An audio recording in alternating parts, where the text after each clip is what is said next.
All right. What's up? We are going to jump into a bit of a sales training for today's office hours and a bit of a call review. Waiting for people to hop in, but it's all good. They don't need them. Okay.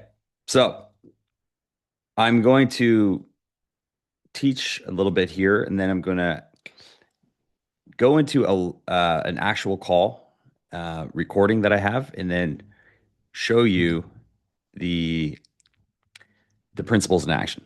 So in my opinion, this is one of, if not the biggest mistakes that closers make on their call. And that is like focusing on the wrong data at the beginning of the call. Okay. So there's really two categories. Technically, there's more than that, but oh, wait, never mind. I was, what's up, Armando? Just about to just do a sales training while waiting for people to hop in here.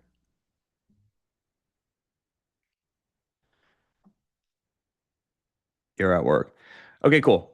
So while I wait for people to hop in, I'm just going to do a quick sales training and start off and um, cover a few things I see as big misses that a lot of high ticket closures make, and kind of walk you through my framework for knowing what to ask questions about, how to guide the conversation in a scriptless way. Okay, so first things first, as I was just about to explain, well, before you hopped in here, there's really two major. Damn it, dude! My camera loves zooming in on me. There's two major at the beginning of the call piece of data that you can focus on. One of them is going to be effects, and then causes. Okay, and so the simplest way to explain this. So, very first thing, to go a bit broader here, if there's four types of information, yeah, this is similar. I'm just going to go a bit deeper and kind of explain on it. There's four basically types of information that you can get. Uh, these are two of them, right? And so there's a hierarchy of things that you want to talk about on a sales call, and I'll explain kind of the concept behind this, uh, how it works, and then go from there. So, very first thing, in general, like most of the time, what we want to focus on first and foremost are pain points, like the pain, the data around the pain, um, which I also call the effects, right? So that's why they're on the call, why it matters. However, pain points or costs or consequences or impacts, um, these are not the this is not the very first thing to address on a call. It's the second. Uh, One of these things, causes, would actually be third. In other words, like what's causing the pain point. You want to be able to go into that, which I'll explain here in a second as well. But Armando, I know you're. Yeah, exactly. You did hear that correctly. Pain is the second thing we should focus on. What do you think is the first one? You can just type it in the chat.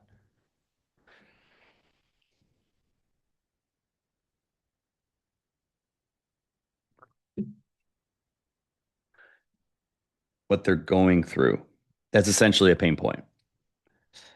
Uh, the way that my mentor Josh explained this to me, which is where I learned this from, is the best way to think about it is like a bucket. Okay, and so what we're doing on the call is kind of filling up the quote unquote pain bucket with problems, pains, data points until it gets to a certain level where it's like, okay, like we've got enough pain here where they're like, okay, I need to do something about this. However, if there's a hole in the bottom of the bucket, as you're filling it up with pain points, it's all leaking out in the bottom, right? So the first thing is not a pain point. The first thing you gotta do is plug the hole, right? And so another way of saying a hole in the pain bucket is essentially an objection. So this is an objection is essentially anything that would mean that they don't have to solve the problem. That's one part of it. That's one way to think about it. I keep getting zoomed in on. Uh, so something that either means they don't have to solve the problem. So for example, if you're selling Instagram ads and the person said, I'm already doing Google ads, well, then technically they don't have to solve the problem because they already are doing something. What's up, Armando? You're muted, by the way. Oh man. Yeah, this is really interesting. I'm listening. So Yeah. thank you for that. So this is gonna be yeah, like super valuable. And then I got a call that Eric sent me, so I can like show some uh, examples. But anyway, first thing you always got to do is like as soon as you hear an objection, which is either a reason why they don't have to solve the problem or a barrier for them solving the problem, you always want to address that right away. And then you go to the pain points, and then you go to the causes as one way of saying it. We also call like ownership. It's very important that through the sales call, after you've filled up the pain bucket, it's like, hey, okay, so this is your situation. Let's figure out why this is happening. And there's only one cause of anything, which is them. They're either Okay. not doing the right things, they don't know what the right things are, or it's like pretty simple. And when you think of it like that. So they either the reason why they're not doing the right things, like there could be a million reasons. The reason why they don't know is typically because they haven't invested to learn, but or they picked the wrong person, or they've just been lazy, or it could be a million things. But the the the way of selling where you get someone is like the most empowering way is like, listen, dude, like your situation sucks, but it's also 100% your fault. Which is it's kind of painful to hear, but it's like, well, that means it's also in my control to fix it. And so you can just always ask them like, well, how much longer are you willing to continue doing X, Y, and Z, which is causing A, B, and C? So the other thing here is like needs. Or sorry, needs. I'm not even thinking of what am I talking about? Logistics. I was already thinking ahead. So any logistical information is generally this is like a hierarchy of things that you're going to want to talk about on a call.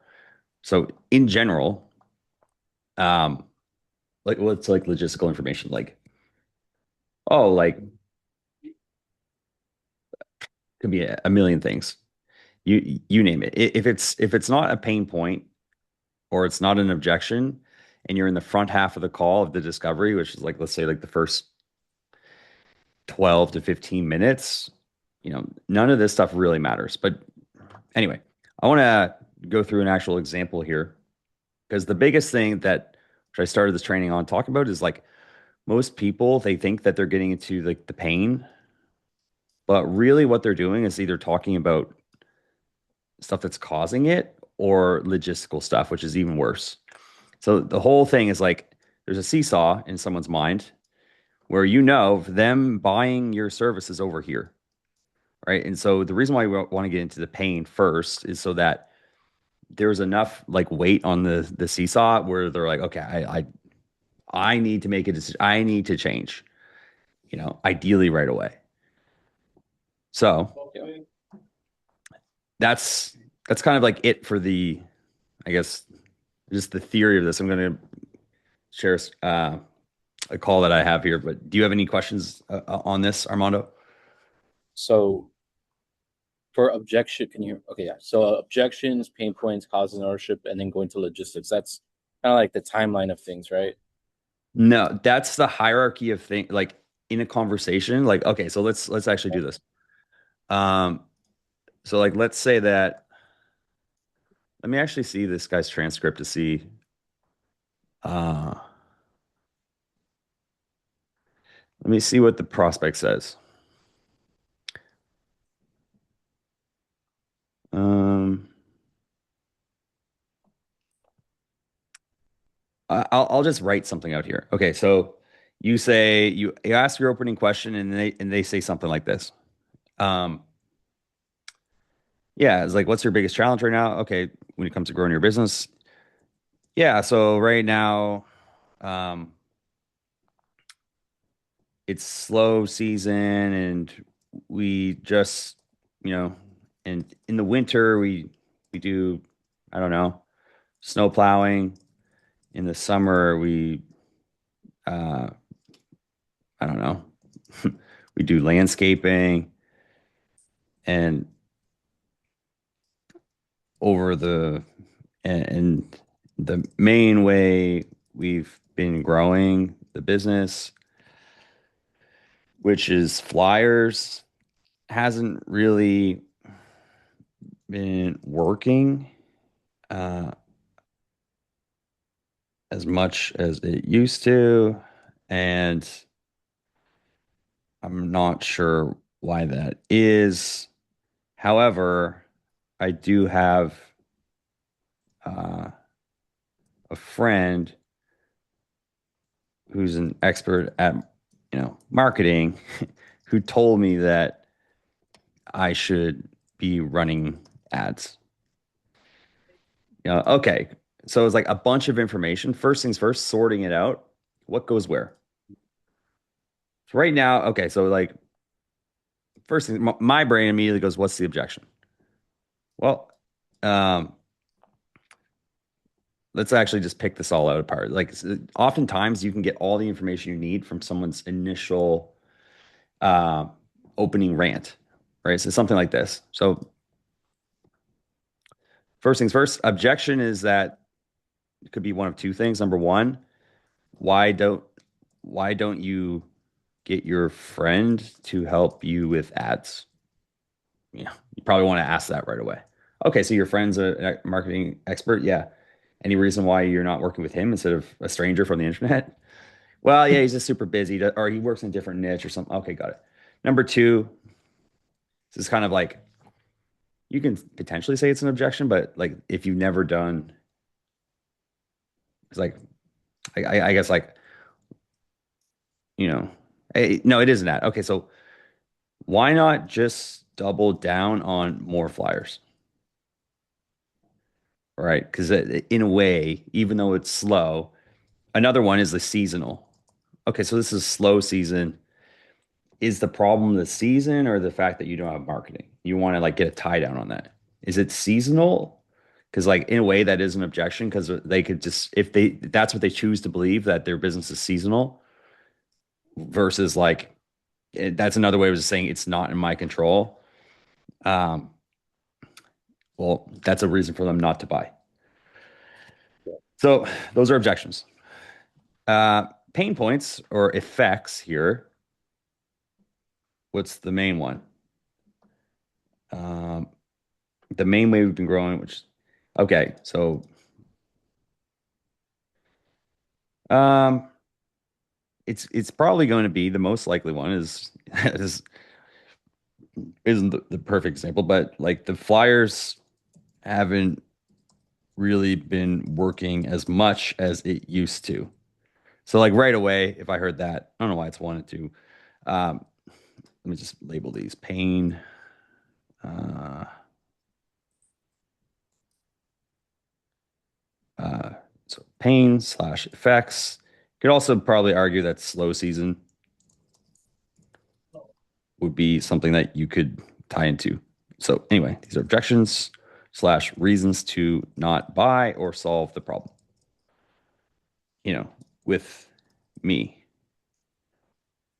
Pain slash effects. So in general, like um, if somebody says something like this, they haven't been really working as much as it used to, and it's slow season. My mind immediately goes into first thing is going to be like two ideas. Number one is or part A is going to be getting the numbers, right? Like, what does that even mean? Like, tell me the numbers. Number two is going to be illuminating their history of failure. And now, for the ownership or the causes, um, it's in here, but the question is, which part do you think it is? Or like the start of it's in here. Yeah, I said again. So for an ownership, or just so you understand the principle behind this, ownership or causes, it's in this little paragraph, but do you know uh, which part it would be, or the start of it at least? Would it be where he's talking about kind of his friend can do the marketing?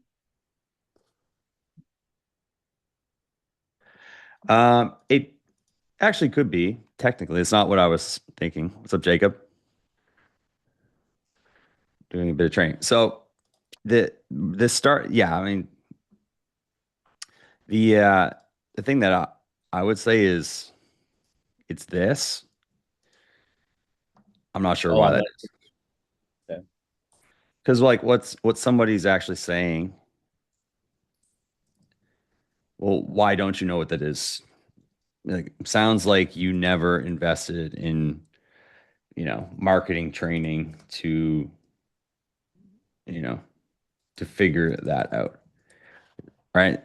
And it's just like once you fill up the old pain bucket here, then you just kind of have to get them through questions. Is that the case? Okay, why haven't you? Do you feel like that would solve the problem? Okay, then why haven't you? Okay, got it.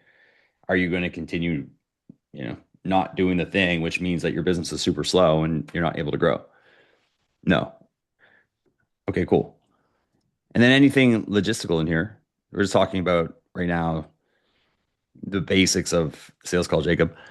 How you doing? Killing it. Doing good. How are you, man? Yeah, I'm doing good, doing good. Um, so anything in here that's logistical is going to be stuff like we do snow plowing and landscaping.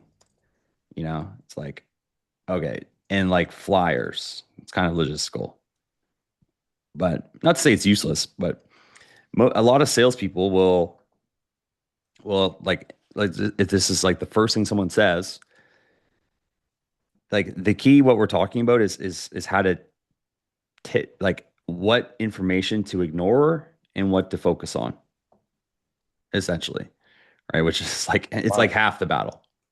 Okay, so what you're saying is that your brain naturally, when you're on a sales call, you're already dissecting that rant, that opening rant, to figure out which one is an objection, which one Yeah, is more of like just fluff.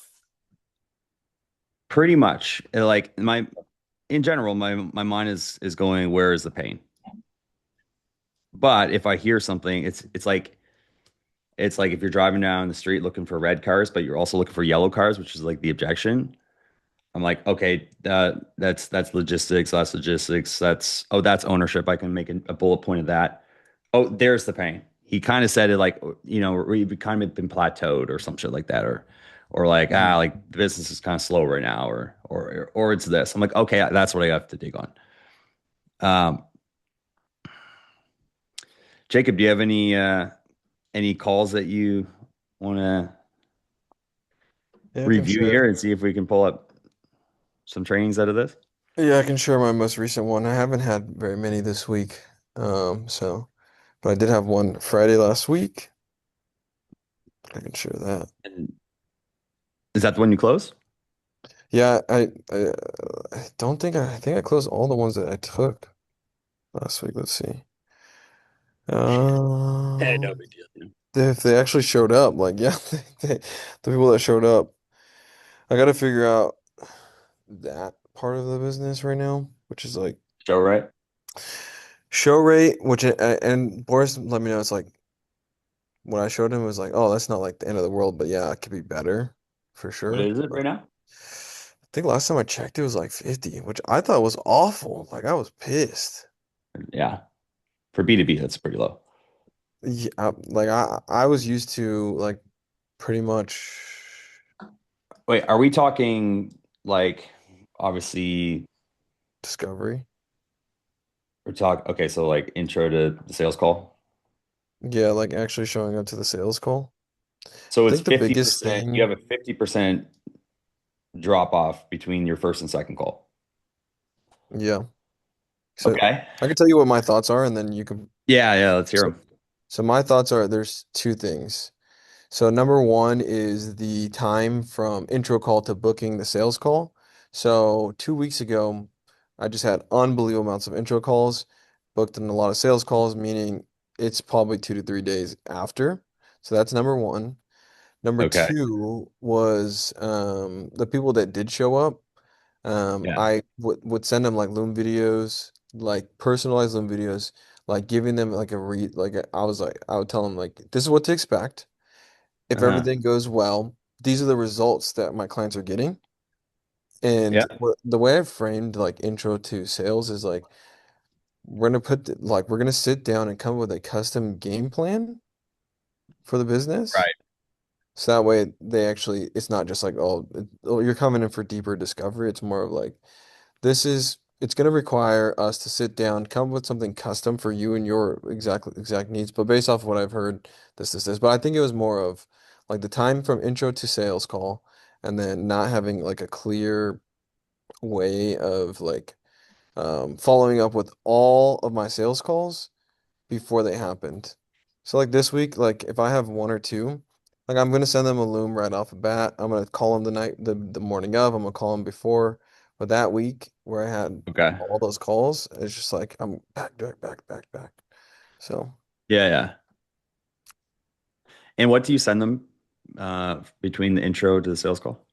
so I have a Calendly workflow that does like VSL, other stuff. But then I also personalize a like a 90-second loom video that talks about like what to expect. Like tomorrow we're gonna dive deep into your business. We're gonna talk about this, and come up with that custom solution. Okay. A lot of our clients are seeing results like this. This one reminds Yeah. me the most of you because when they came to me that this, but tomorrow we'll go over that and we'll discuss that, right? Okay. Um, but the week where it was 50%, I didn't send that to all of them. I only sent that to what I got to. Ah, so you stopped doing something that was working. Yeah, I would say it was more of like it wasn't like a scalable thing because I could show you what my calendar looked like that week, but like this week it's easy for me to do. Like I don't have any sales calls on the calendar, which is kind of depressing, but you know. Huh. So one week you're super busy and then not very busy. Did any Yep. of the inputs change? Ad spend, DM sent, anything More, like I that? need more. The creatives are just I don't know if people are talking about this a lot, but like um need more creatives for sure, and then more just more content. I just haven't been marketing as much. I did a lot of ads Yeah. and content, and that's what led up to that. And then felt like, whew, Too much? I wasn't trying to keep up with all that I needed like a week, but today and tomorrow, I've been doing more so I can get back to it. Okay. So, I mean, how's your energy management as well? Dude, my it's been so bad. That's why like today like Saturday and Sunday, mm-mm, like no energy. Yesterday, no energy. Today was like I'm feeling a little bit better. Actually got on camera and shit. But like I didn't it's also like the balance of I go from work to a baby, Yeah, you know? for So, sure. Oh man, that's a lot, bro. hey bro, it's part of the game. It's part of the game. Yeah, man. I was over here thinking I was the only one like, working and then working after. I don't know. The more that I hear from like big guys like you that are making all this money every month, it's like Hey bro, I'm there's no big realizing guy that in the room at nothing all. changes. It's more of the same problem. Yeah, Crazy. it's just different stuff, you know. You just have different problems, that's it. But yeah, this week way more marketing, getting I started doing more YouTube shit so that way I can actually have Yeah. like sales assets. Hired a guy to do that. Yeah. That helped. You can see like when I sent you the call from on Friday that I took, she watched that new YouTube video I just did. So Yeah, that yeah. helped a lot. I'm thinking Okay. like I love Stop. Boris's program, but I think I want to. Nah, I'm not gonna change shit. I just want to have like I don't know how to explain it. I What? would not mind going to just one calls. there's like, yeah, I mean, dude, I think at your point, um, you could definitely do it.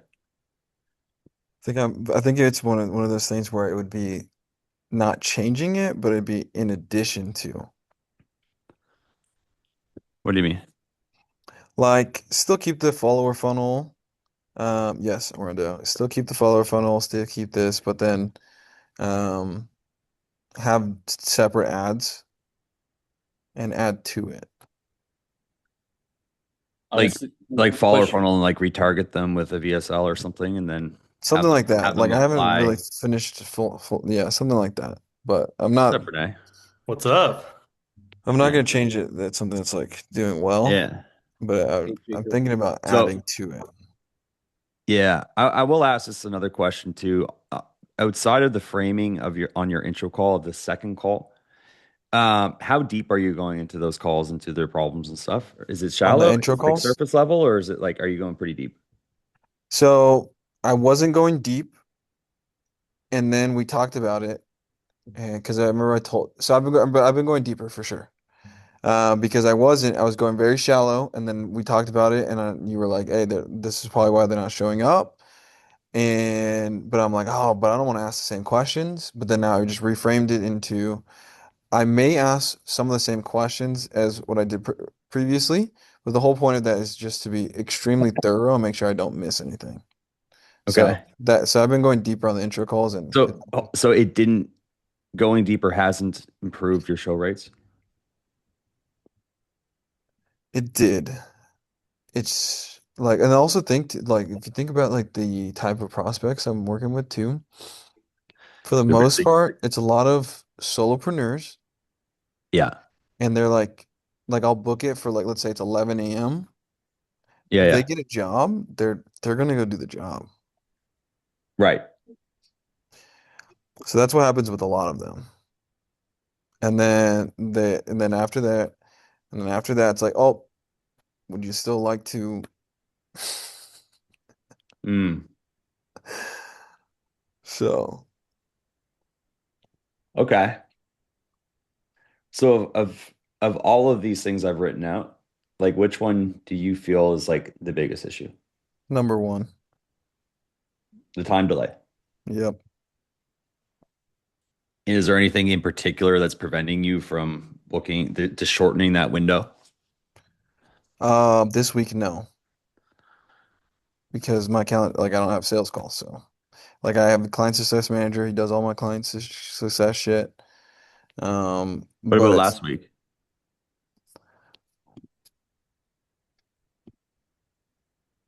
no. Last week I took them. That's what I took them at like right away, and they closed Okay, so when was the 50% show rate then? 2 weeks ago. So I mean, like, so the 50% here. Let me show you my calendar. Because like Okay. all the data comes from one, like this is this month's show rate, but these green ones are sales calls. Uh-huh. So if this is all my intro calls, Uh-huh. Okay. it's like, oh fuck. Okay, so yeah, so you need like a phone setter. It's like fuck. Like I need to. You either need a phone setter or to do one call closes, probably, and just I think I qualify these just. people that I'm are. honest. Like what the fuck? Bro, I'm Yeah. just looking at this. I'm like, I wish my calendar looked like that right now. Like, if I were to show my You calendar, it's like you can do 90% it. Chick-fil-A right now. It's crazy. It's not like this. Oh man. What we talk about is not rocket science at all. It's literally just doing more inputs. It's literally it. Like, and then it's there's nothing to it. Like this week is because I did a lot of marketing the 2 weeks before that, like a shitload of marketing, and then Yeah. spent more on ads, and then boom. But then this week, because of like me not being able to take a bunch of these calls, this is the second week, right? So I only have a few sales calls, and then Did you follow up with any of them to get them back on? I not enough. One thing I would do is go and like color change the people that didn't show. Mm. Like the make like whatever So I color. spent. I Or spent like, like I spent 2 nights like trying to fucking build something that like can help me keep track of who hasn't shown and then like build it. And then like now I'm like like I need to go high level or something because I cannot have that work because it's gonna happen where they're not gonna show, but I need a way to follow up with them. So I tried building it, tried finding someone to build the fucking go high level. And then I talked to Boris about it, and then he was just like, dude, just fucking call your leads and stop being a bitch. Just call them. I'm like, all I right, mean, so yeah, dude, stop. like uh, when I was like a full-time setter, um, I had like a master, I call it like a master list. It's just a Google document. It's just phone numbers. Well, name and phone number. Just anyone that was warm or that I spoke to or that had a call to closer that I was like, I'm like gonna follow up with this person. I would hit them up every single day, text them, call them. Depending on how warm they were, I called them a couple times a day, 2 or 3 times a day. I'd double dial them. Um, I mean, that's like the most low tech version. And I would go back to like, let me Mm, see if I can pull up my yeah, just fucking calendar. call them. Yeah, dude. So like, Manus can definitely go into my calendar, look at my entire month, pull all the phone numbers, and put it onto a spreadsheet super easily. yeah. So I would like have it like I'd make a thing. Like, let's say I spoke to somebody a month ago and they're like, yeah, follow up with me on the 20th. I'd be like, Ben and or like Jacob Frazier, and I'd probably put your phone number, your Instagram link, just copy it here. And then I would go more options. I go all day. Set this to the 20th. And then it would be like up here. So like I'm generally looking at my calendar all day. I'm like, oh, I gotta hit up Jacob. I gotta hit up Jacob. Um, which is like simple stuff, like low Hey tech Jacob, ways to do it. What's up? when when did Jacob start the program? Uh, July. July, yeah. July of last year. And did you have Yeah. like any experience before, or this is like the first program you've joined?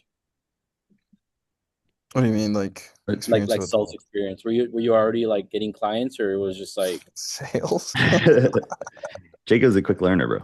Hell really? no, I didn't have no sales experience. I just went and started saying 6K, 6K. It just Retard max it. you just Yeah. gotta I just embarrassed myself a lot. I didn't give a fuck. Like I still embarrass myself, bro. It's not doesn't what does it matter? So then, what were you doing when you first started? Did you also have a job at the time, or? No, I was doing like He had I a was few making like clients. He had yeah, like a couple clients. Yeah. two Oh, okay. clients making like it said 10K, but at the end of the day, I've maybe got to keep like 400 to $1,000 a month. So no, making no Yeah. fucking. I still remember our conversation. I also still have the notes in my notebook down there. But good Yeah. times, man. Let me Armand, I saw your hand was raised earlier. Did you actually have a question before I I did, and I just forgot about it. I Okay, don't cool. remember it anymore. No worries. If it comes back, let me know. Yeah. Okay. Yeah, I You can can hear you. probably skip. Fantastic. Cool. Looks like are you driving? Did you pull over? I made her go Congrats to on the that. coffee Well, shop. yeah, we I can was definitely like, do that and put a okay, pause on it and then join you that way. let We me can just look. talk to you in a Okay, second. okay, okay, I'm here. All righty. He's definitely at Can you hear me? Starbucks.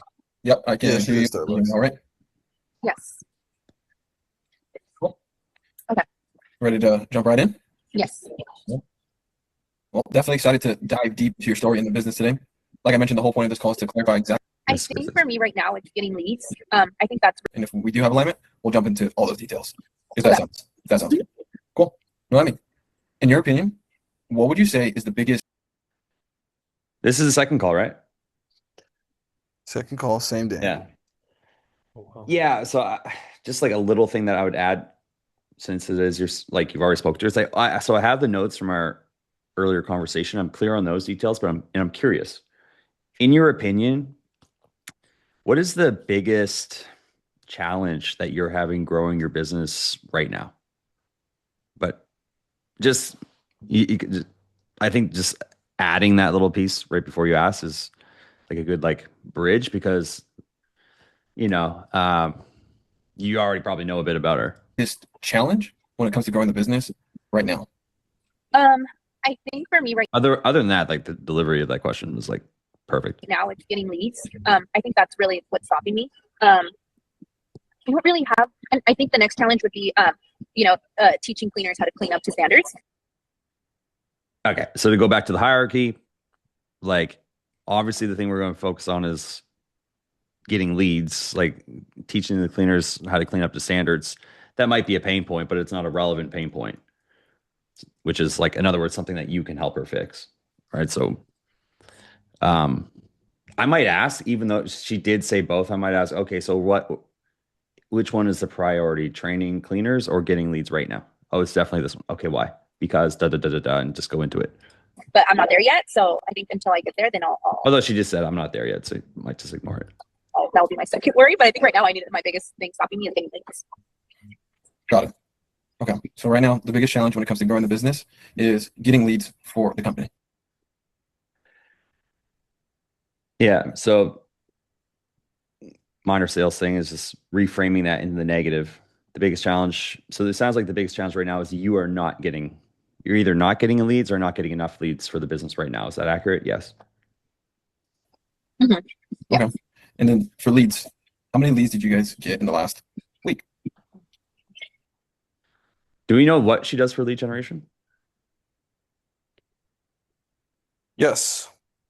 She started Google local leads. So not Okay. Google AdWords, but Google local leads, which is something to do with Google Guarantee. Interesting. Spends 150 a month, and she told me that on the intro call. Oh, okay. So she's a big spender. Okay, interesting. Good information to get. So this call is not really like for the training that I was doing earlier. It's not really the best example because she made it very obvious. Like all she really spoke about is like her pain points. She made it super clear what to focus on. But um, that's Yeah, fine. it's I mean, actually that's a good thing. I don't get this very often. Like when she said leads, I'm like, thank God, because there's usually some other bullshit. Yeah. Uh, but Uh, I feel like sometimes they come in saying that if they've actually watched the sales assets, which they should. right? Like ideally, perfect world. Oh, Got it.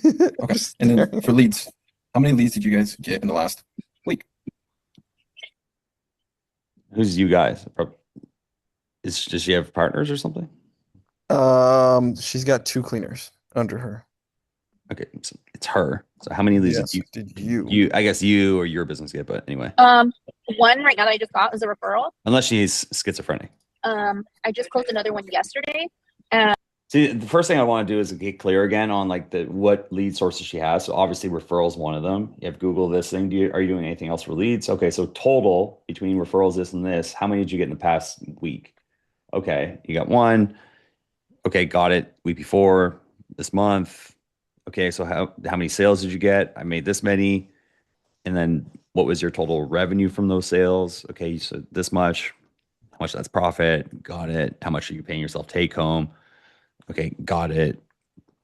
Um, Getting into that really quickly. The next thing is like if someone says they're not getting leads, even though she didn't say it, like usually the way that I would think about bridging from that pain point into something uh not something like into the ownership is like, okay, so how many hours a week are you working right now in your business? Like how many hours did you work last week in your business? I worked 30. Okay, got it. And so with the other, most people work, or I probably ask again, okay, so 30, is that average? Is that high? Is that low for you? How does that compare to the rest of the month? Oh yeah, that's average. Okay, so you work roughly 30 hours a week on the business. Yeah.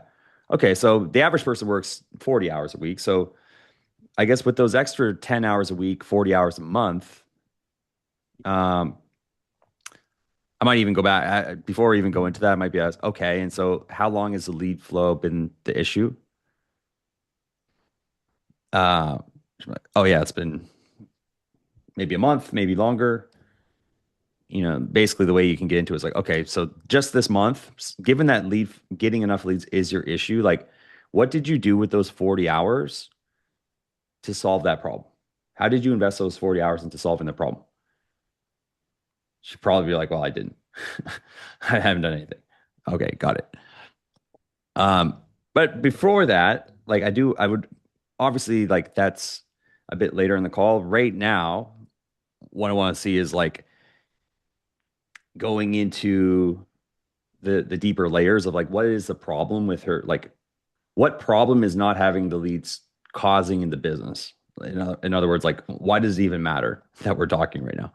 Why does it matter that she's not getting enough leads? And like, oh well, I'm not making enough money. Okay, you're not making enough money for what? Oh well, I'm not making enough money to do this full time or to like support myself completely or like to grow and hire more cleaners, and because of that I'm not blah blah blah, or I'm working too hard or whatever. Like want to get deeper into like the current situation. And I got one more in the last 7 days. I've gotten all three leads that I got, I closed. So about three. Not two, it's been pretty good because normally I get like 1, 2 new clients a month. They're reoccurring clients, so it helps, but it's still, I mean, it's not. Okay. So on the meta note, like looking at her vibe for the conversation, she's like, oh, I'm actually doing really well right now, Yep. which is like not the feeling. If we're gonna have a serious conversation, it's like that's not buying behavior. So like I know that I have to focus on that, right? Because that is actually an objection, even though she's not saying it's objection. Like she should be like when it's kind of like, okay, you hear her talk about the problem, but then you're also telling me the problem is going really well. Yeah. You know, okay, so you typically close 1 to 2 clients a month, but this past week you closed 3. Is there any particular reason why you don't just double down on whatever you've been doing? And Mm-hmm. if everything's going well, why not just double down on what you're doing versus try something new? Oh, well, I'm just not sure if it's going to stay consistent and like blah blah blah blah blah. Like, okay, or she might go, yeah, well, maybe I will. And in which case you're like, okay, well, All right. See you later. there's really no reason for us No to call talk needed. right now if there's no Absolutely. burning problem. What's up, Ramona?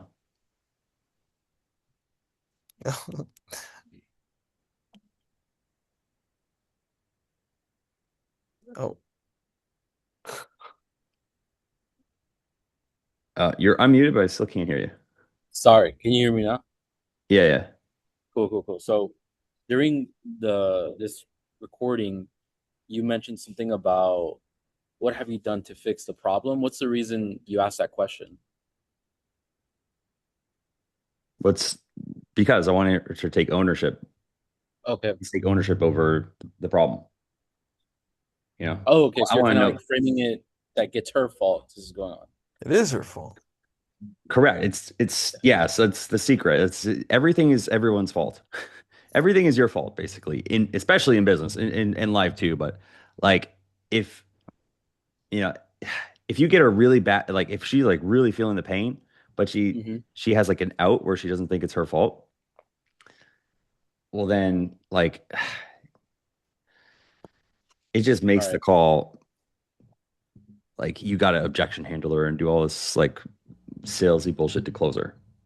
Okay. So Where it's like, yeah, an example of that would be like yesterday when as soon as I spoke to the guy, he was like, "Oh, because of the economy." That's him Yep. like taking away 100%. ownership and That's it. putting Yeah, it. That's yeah. literally the big one. That's what they Okay. all say. Okay, Yeah. so it sounds like you haven't. Gas prices. Shut the fuck. Yeah, yeah. So it sounds like you haven't like adapted your marketing to the changing economy, and therefore you're not getting leads. It's like, Mm. Mhm. I like that you one. know what? Yeah, because it's the truth. Well, or it sounds like you just haven't learned the skills to adapt to the economy, Yeah. and therefore, because you're still doing the same things as you've been doing, the market's changed. your business has gone down, and is that why you're basically on the call with me? Yes. Okay, cool. Easy. It's a good one. Thank you. Gotten all three leads that I got, I closed. They're reoccurring clients, so it helps, but it's still, I mean, it's not as much as I would like to get them. Now that I'm not cleaning, I would like to get more clients. Yeah, so like even that language, I would like to get more clients. Well, my whole like my whole thing is like, okay, well, there's a lot of stuff I would like to do, you know. I would like to move to Costa Rica tomorrow.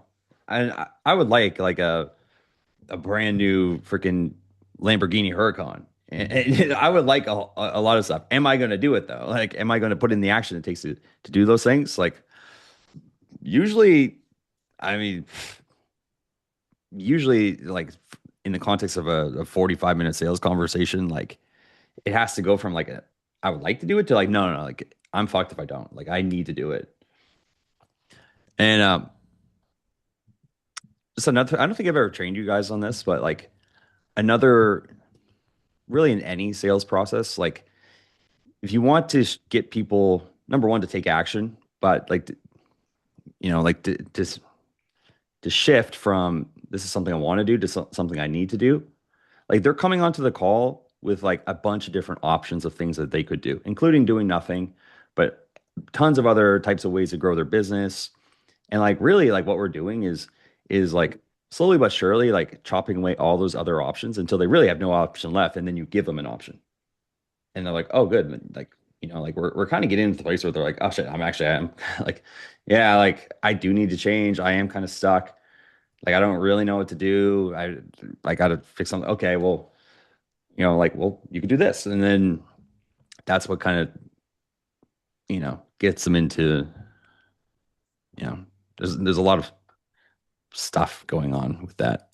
Okay, got it. So this last week you got 3 leads that came in as referrals. No, 2 were Google calls from Google local leads, and then today was referral. Okay, so are you running ads on Google? No, I'm actually on Google local leads. Yeah, so this is an example of asking a logistical question. I mean, it's fine, but we're kind of taking her, we're ignoring the potential objection, the elephant in the room, which is like, okay, it sounds like your business is doing well. Like, you said you want more. Is there anything going on which means you need more? You know, is there anything going on which means because you're not cleaning, maybe that you have to get more clients right now compared to how many you've been getting? So kind of going off. So are you running? You know, kind of like this question takes the pressure off of her too. It's another thing. It's like you can also just ask, you can evaluate your questions as like, is this like pushing the ball forward and putting more pressure on the person, or is it taking the pressure off? Right. In general, like you should like the whole like metaphor is like holding their feet to the fire. Like, here's a fire over here, you're over here. Through my questions, I'm moving you closer to the fire, and then I'm holding your feet to the fire until you're like, oh fuck, ow, ow, like this really sucks. And then they're like, oh, okay, like I'm ready to, you know, like I do have to change now, like fuck. No, I'm actually on Google local leads, so it's a little bit different than ads. Yeah. You know how you become the local and the Google guaranteed, and you just have to make sure you're on. You do have a insurance, a couple other things they qualify to get qualified. But yeah, I spend, and they charge you per call, which is what I like. So if you don't answer the call, you won't get charged. Oh, and she also likes that they charge per call, so that's another thing I'm going to have to address. Maybe not right now, but maybe right now. So considering that you already have that going for you, why don't you just pay for more calls? Right? Like that's, if we talk about her coming to the call with options, like she's literally telling you like, I like this, it's working, you know, and like her overall vibe is like everything's going fairly well now. Yeah, it could be doing better, but like I'm not hearing like a burning problem yet. So like we need to like shut down this door and then go deeper into like why she needs more clients for her to buy. What's up, Armando? So the reason you're saying that, like, I guess asking her, hey, why did you get on the call then if this is working, is so that you can address the pain point, right? there's no way that she's gonna start to second guess it on the call if you say it that way. Because I feel like if you tell her that, or if I were to ask her something like that, she could start to say, you know what, you're right. Maybe I just need to do more of this. Yeah, so I don't think I would directly say like, why did you get on the call if this is working? But that is the idea. The thing is, if you don't address it head on, it's like we talked about the pain bucket. It's like no matter how much pain you get into, that's an out that she has. You know, it's like a trump card. That means that she doesn't really have to buy. She could just be like, oh, 6 grand. Like I could take that same 6 grand and just put it into getting more calls. So like if you don't address it, it's going to come back and bite you in the ass at the end of the call once you tell her the price. So it's like, do you want to try to objection handle her at the end of the call or just address it right now? Because yeah, she could easily come back and be like, yeah, you're right. Maybe I should do that. Yeah, I mean, considering that you had that option, like where was that belief at when you booked in this call? Is there anything that I don't even know? Like, I'll just ask her about it. You know, like you have that option, but you're also on a call. So here's the other thing: like prospects, usually for them to go through the hoops of jumping on not just one but two sales calls, taking the time out of their day, responding to your ad, watching your content, having a DM conversation with you, getting on one call, watching the VSL that you send them, watching the Loom, taking another hour out of their day to jump on a call with you, like usually there's a big reason why they need to do that. Like 95, 97, 98% of the time, there is a big reason. And they're usually already thinking that this isn't scalable or this isn't going to work. You just have to get them on the record saying that. Right. So like never underestimate the fact that they booked in a call. Like they're on a call. It's like the Yeah. one piece of data that we have about them, which you We're can always strangers fall back to. online and they book in. Like it's They're like, clearly some shit's going on. right? Exactly. So it's always like like one of the most important pieces of data you have for people that, you know, came from an ad and now they're talking to you on a call. Like there's a million other things that they could be doing with their time. Yeah, that makes sense. Yeah, I spend and they charge you per call, which is what I like. So, and I like that. And I get probably like 3 to 10 leads from Google. I only spend $150. That's all I spend. And I would immediately say, well, why don't you just try spending like 1,500? I think out of the 3 to 10, I at least will close one new client a month, whether that's a one-time job, whether that's reoccurring. It just all depends. But I will for sure at least make my return on investment and a little bit more. Okay, got it. So it's a pay per call, and this is from Google Local Leads. So it's the program that they have over there. You said 3 to 10 leads. Is that per month, per week, or per month? Per month. Per month. Okay. And for that, is there a way to increase how many calls you get? Yeah, I can. I can just up my budget, my monthly budget. I haven't done that yet because I just got off cleaning last month. That's not a good reason. I stopped cleaning. So I guess like I can increase my monthly budget, but I don't know if I'm just at a point where I'm kind of nervous. All right. So if we're going to talk about like potential objections and taking ownership, like she just said it. Like I'm kind of nervous. So like, number one, like whether she, like if you had nothing to sell her, like, you know, whether she does Instagram ads or she keeps doing the Google thing, like, I mean, is that mentality going to allow her to get her business to where she wants it to be? Like you're afraid to invest in your business. Okay. So like when you say that you're kind of nervous, like what's behind that? What part are you nervous about? You know, how long have you felt nervous? You know, how much do you feel like that being nervous has cost you in the business? Like if you, maybe you could have been running ads months ago. Okay. Do you feel like the people that, you know, you see out there that are really successful in business, do you think that's how they operate? No. Okay. Well, how are you going to operate moving forward? Well, I can't be nervous. Okay. So like the ethical thing to do would be like, listen, like I honestly think that you should just spend way more money on that. Right? Like yeah, like I believe in my program, I get my clients killer results, but I'm not really hearing like a big reason why you can't just, the only thing that's stopping you from doing something that's already working is just your fear. Like you could pay me and I could like coach you and stuff, but like realistically, like the thing you need to do is spend more money. And then she has to be like, well, yeah, but like, no, I don't like people will be like, well, they'll just like, obviously it could go one or two directions. You could be like, yeah, you're right. Or they'll be like, yes, but I don't want to do that.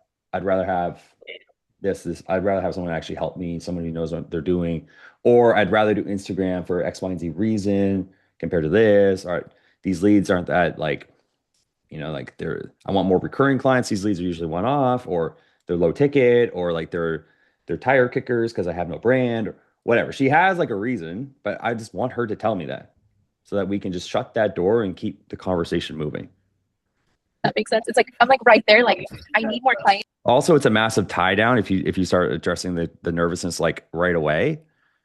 If Because this obviously is like, hey, it's like foreshadowing. She's going to be nervous after you tell her 6 grand.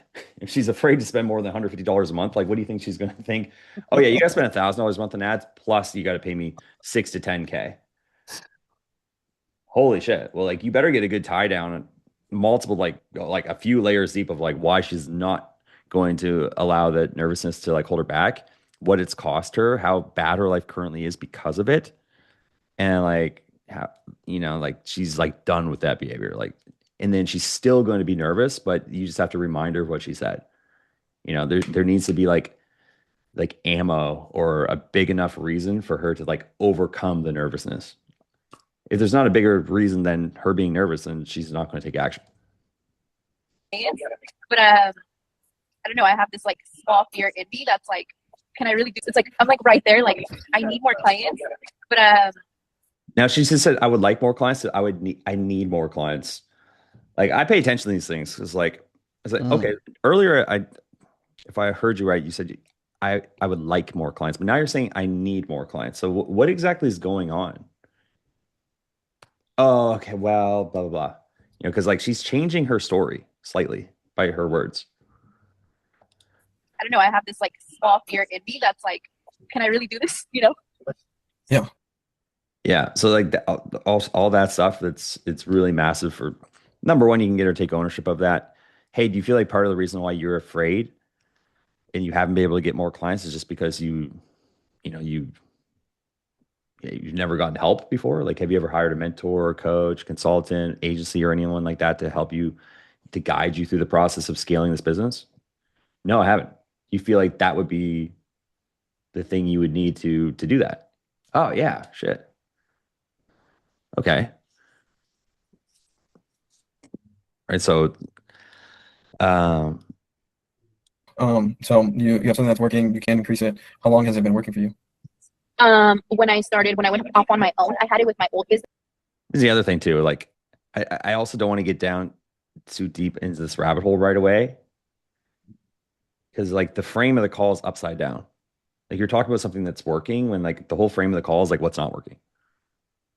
Like what is the problem? What is the pain? Like let's talk about why it actually matters. Like why she needs more clients. It's like a big door. She has cleaners now. Like how much are you paying the cleaners? Like let's just get to like brass tacks. Okay, so you got 2 cleaners. You just quit cleaning full time to grow this business last month. How much revenue did you make this month? Okay, and after you paid your cleaners, your bills, your gas, all that stuff, business expenses, how much did you profit? And how much of that did you pay yourself take home? Okay, if those are low numbers, how much did you pay in monthly expenses this month? Oh wow, so you're pretty much break even. Yeah. Okay. And how does that compare to last month when you were still cleaning? Oh, I made more. Okay. So considering you're break even, is that part of the reason why you haven't invested more into ads? Yes. Now, like, okay. Well, do you feel like there's a way to grow the business without investing into ads and just maybe operating off referrals? Yeah, but no, not really. It's gonna be too slow. Okay, so consider like with that in mind, then if this trend continues where you keep breaking even personally, like how are you going to invest into marketing to actually scale the business? Like, I don't know. Okay, well, if you had to think about it, Oh, well, I have a credit card or I have this or okay, interesting. When I went off on my own, I had it with my old business when I was in partnership, and it was working pretty good. But this last year when I went off on my own, I basically replicated everything I did with my first time around, and that's how my business was able to grow a lot quicker. Because I signed up for Google Local Leads, got certified, got my insurance, and then popped on there, and I just started at 150 because I didn't know I had a lot of upfront money when I started. Hmm. Interesting. Yeah. So like she said she didn't have a lot of upfront money when she started, but she also said she only spent 150 last month. So if she has more money now, why is she still only spending 150? I probably want to know is okay, so how much do you have right now in terms of capital to put into the business to grow it, to get new clients, to get new leads, all that? Like how much do you have exactly? So, yeah. Okay, so right now the biggest challenge you're having is not getting enough leads. You have one. It sounds like you're stuck in terms of. I don't think she said she's stuck. That's kind of like putting words in her mouth. Did she say that? She said like more accurately, it's like she's afraid of investing more. She's nervous. So it sounds like your nerves have been maybe lack of funds as well, but your nerves and lack of funds have like caused you to not spend more money in marketing to get more clients. Is that am I getting that right? Yeah.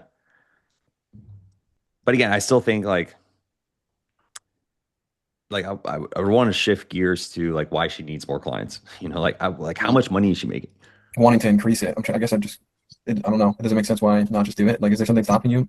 No. Like I said last month, I thought about it, and I'm like a one man team, so it's just me running my whole business, and I guess it's that little fear of like, increase it, but also like I get my return on investment with 150. I don't know how much. Oh, so that's another question. I don't know how much to increase to see a difference too. So I guess for me, it's just on the marketing side. It's like 150 is like my safe spot, and then after that, it's like, if I do 200, am I going to see a difference? I get the I was going to say, like, why don't you just try it? She says it next. only way would be just to try it. But I mean, I was thinking about it before I saw your ad, and then when I saw that, I figured like, oh, might as well just reach out and then I don't know, ask, and if that's something that you recommend, and I'm like, yeah, I'll do it. But it's like again, talking to someone who knows the marketing side to business, it's like, okay, is 200 even a good number, like to see a difference, or should I up to 300-400? Okay, got it. So it sounds like it's one of the. So she almost like it's like seeing this. Okay, so like now you know the frame is off because she's like, I want advice. It's like a free coaching call. Yeah. I definitely felt that during the thing, and I was like, what the fuck is this? I was not Yeah. happy. Yeah. And then she's also like smiling, and it was like making me mad too. Yeah. But it's my fault. So I could did see she how I buy led her like the wrong. I did led her to she this. did she actually buy?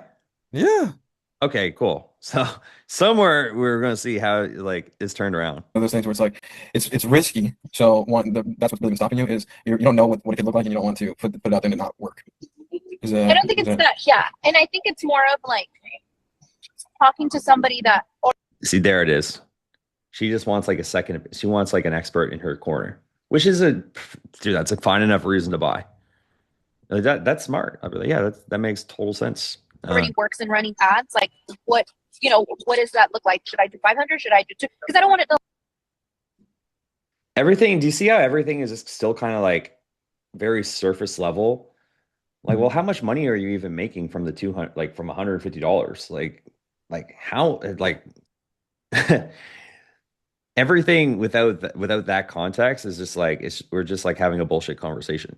Like, how am I supposed to like I need to know the numbers before I can start diagnosing what you should or shouldn't do. That's why we always want to start with the effects, the data of like, I mean, what's the health of the business? Like, do you have any money? Like, how's it going?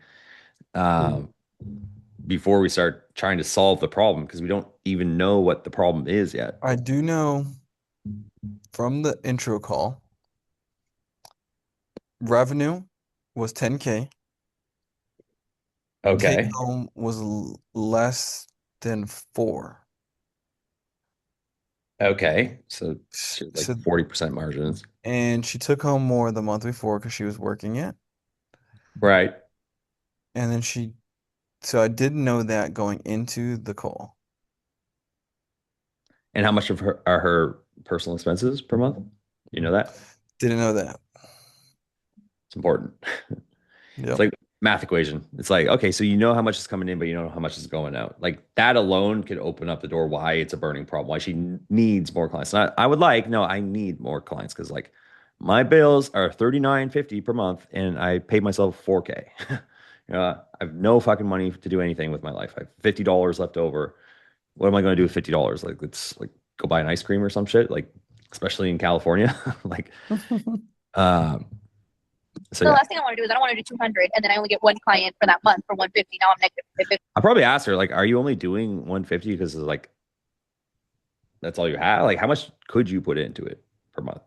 Like, how much do you have available? $50 She or even did less because tell me. Okay. She because did usually my tell me spread on the intro call that Okay. she didn't say anything about cash, but she did say I got a new line of credit for 7.5K, completely untouched. Okay. We like to hear that. rates start at 150. So if I close one client, that's at least 150. So like I Wait, so she spends 150 to make 150? That's okay. Well, that's not very great margins, but whatever. I didn't. Well, actually, that would be in the negative if I get at least one client because then I have to pay my cleaners out, right? So then I'm kind of negative. So I guess I haven't really thought about it that way. So I guess for me, it's just like She's in the negative? Like, hold on. Like, if I heard that, I'd be like, well, hold on. Like, are you saying that your business, like, you know, do you see that how there's like a weird contrast between like she's telling us stuff that's like negative, but she still seems kind of happy about it and like kind of positive and upbeat about it, which is weird. Yeah. I don't want to be in the negatives, and so just how much do I increase a month to see a difference? Talking to somebody that can guide me, I guess that's what it would be.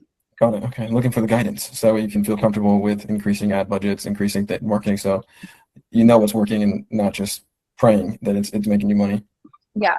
Okay. Got it. One thing that's striking me is you've got that working, but you saw me on Instagram. Is there a difference in your mind for like why you would rather do Instagram or what were you thinking?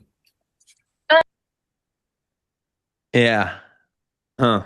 So maybe without the context of the intro call, like who knows? Maybe you got like a ton more data about her finances on the intro call, and we're just like not bringing it up. But to me, I would want to like anchor her to whatever her current situation is, like ground her to the reality of her numbers and like how severe the problem actually is before we go into what's causing it, um, why Instagram, all this stuff. Even though she did buy, like maybe you just did that on the intro call, but like even if you did, I would still want to like bring it up and like put like keep that problem awareness in the forefront of her brain. I think it's seeing, honestly, I think it's having that guidance. Because I don't, on Google, I don't run ads. That's it. Like I just put my business on Google and Google pushes me up. Like usually I'll get the most calls at the beginning of the month. And then that's when all my calls end towards the beginning of the first 2 weeks. After that, it's pretty dead for the last 2 weeks because I only have a $150 budget. And I've been talking to my friend and she's told me about Facebook ads. I haven't really tried that. I've heard, I haven't looked into Instagram ads. And when I saw that, I thought about it, but I was like, is that even like, does that even, work? Is that really a thing, to get more leads through Instagram? And so I think for me, the biggest struggle is like, I can do the cleaning, I can close the deals, I can do all of that. I just don't know where to go to get the leads. And I think that's where I'm going back to step one. Like I'm stuck. Like I know I have Google, but if there's another way that I can get qualities, because with Google, I did notice in your ad, you talked a lot about, do you want clients that like not just like low budget, like like try to get you at low cost, but do you want like clients that actually are ready to work with you? And I think like I'm ready to deliver. I can deliver quality service. My biggest struggle is just with a lot of my service. Sometimes I do end up my Google calls. I end up settling for lower cost jobs. There it is. Another leg to the table. All right, so you're like lower cost jobs. How much do you have any, I guess, idea what you could be charging or what other companies charge for similar service on the higher end? Oh yeah, this much, like 1,000. And how much do you charge? 150. Okay. And how many of those $1,000 jobs could you take on a month, do you think, with your 2 cleaners? Oh yeah, I could probably do like 15 a month, 20 a month, maybe more. Okay, so that's 15 to 20K or whatever the numbers are, like that you're basically losing every single month by not having this strategy. Okay, so that's an extra 180 to $240,000 a year that this is costing you by, you know, just not being able to get the higher quality leads, not having a brand. Is that right? Yes. Okay. Oh So wow. when you said that, I was like, oh, okay. Well, should I invest my money more into Instagram? To get clients that are willing to pay because again, I do have the I can provide quality service. So I would say that we're pretty up there as far as quality. So if they're willing to pay for that, I mean, sometimes I end up not that I end up losing money, but I don't take as much money home because one I pay my cleaners out, and then two I don't charge them as much. But I can't have to deliver work. I've never been able. I don't know how to have to do a job because they're only willing to pay me like a certain amount. As long as I'm taking home something, I'll close a deal. But like right now, for example, I can't do 125 for a client anymore. Like I have a couple clients at 125 every 2 weeks, and that's just too little bit because I pay one of my cleaners 120, and then I pay the other one 165, and so three Fuck. small houses at 125 is going to take me like $90 for the whole day, if that makes sense. After paying my cleaners out, How is she making 10K a month? so like that I can't do anymore. But those I couldn't sometimes do I the get those. math, dude. I couldn't figure out the math. I was trying to do the math like on the call, but I was just like, what the Yeah. fuck? I don't know how she did 10K, especially at Yeah. 150. I mean, let me see. If it's 150 times three. Every 2 weeks. She has a couple clients at 125 every 2 weeks. So that's 250 a month from a couple clients, which is was it two clients Okay, a month? So that's $500. she has, Where's the other 9,500 coming from? yeah, so I think that I don't know how she did it, but she does like have 2 to 3 jobs per day, Okay. every single day. Hmm. So she's making like 300 bucks. If she's making 300 bucks a day, I guess It can get there. she's And then about the some of the same. clients Around she 10K a charges month. $200, $300 to make it. So Okay, so she might be making like four to no, 600 a day. Or at yeah. least make my return on investment and a little bit more. Wait, did we? Uh, anyway, we're kind of getting off, you know. Um,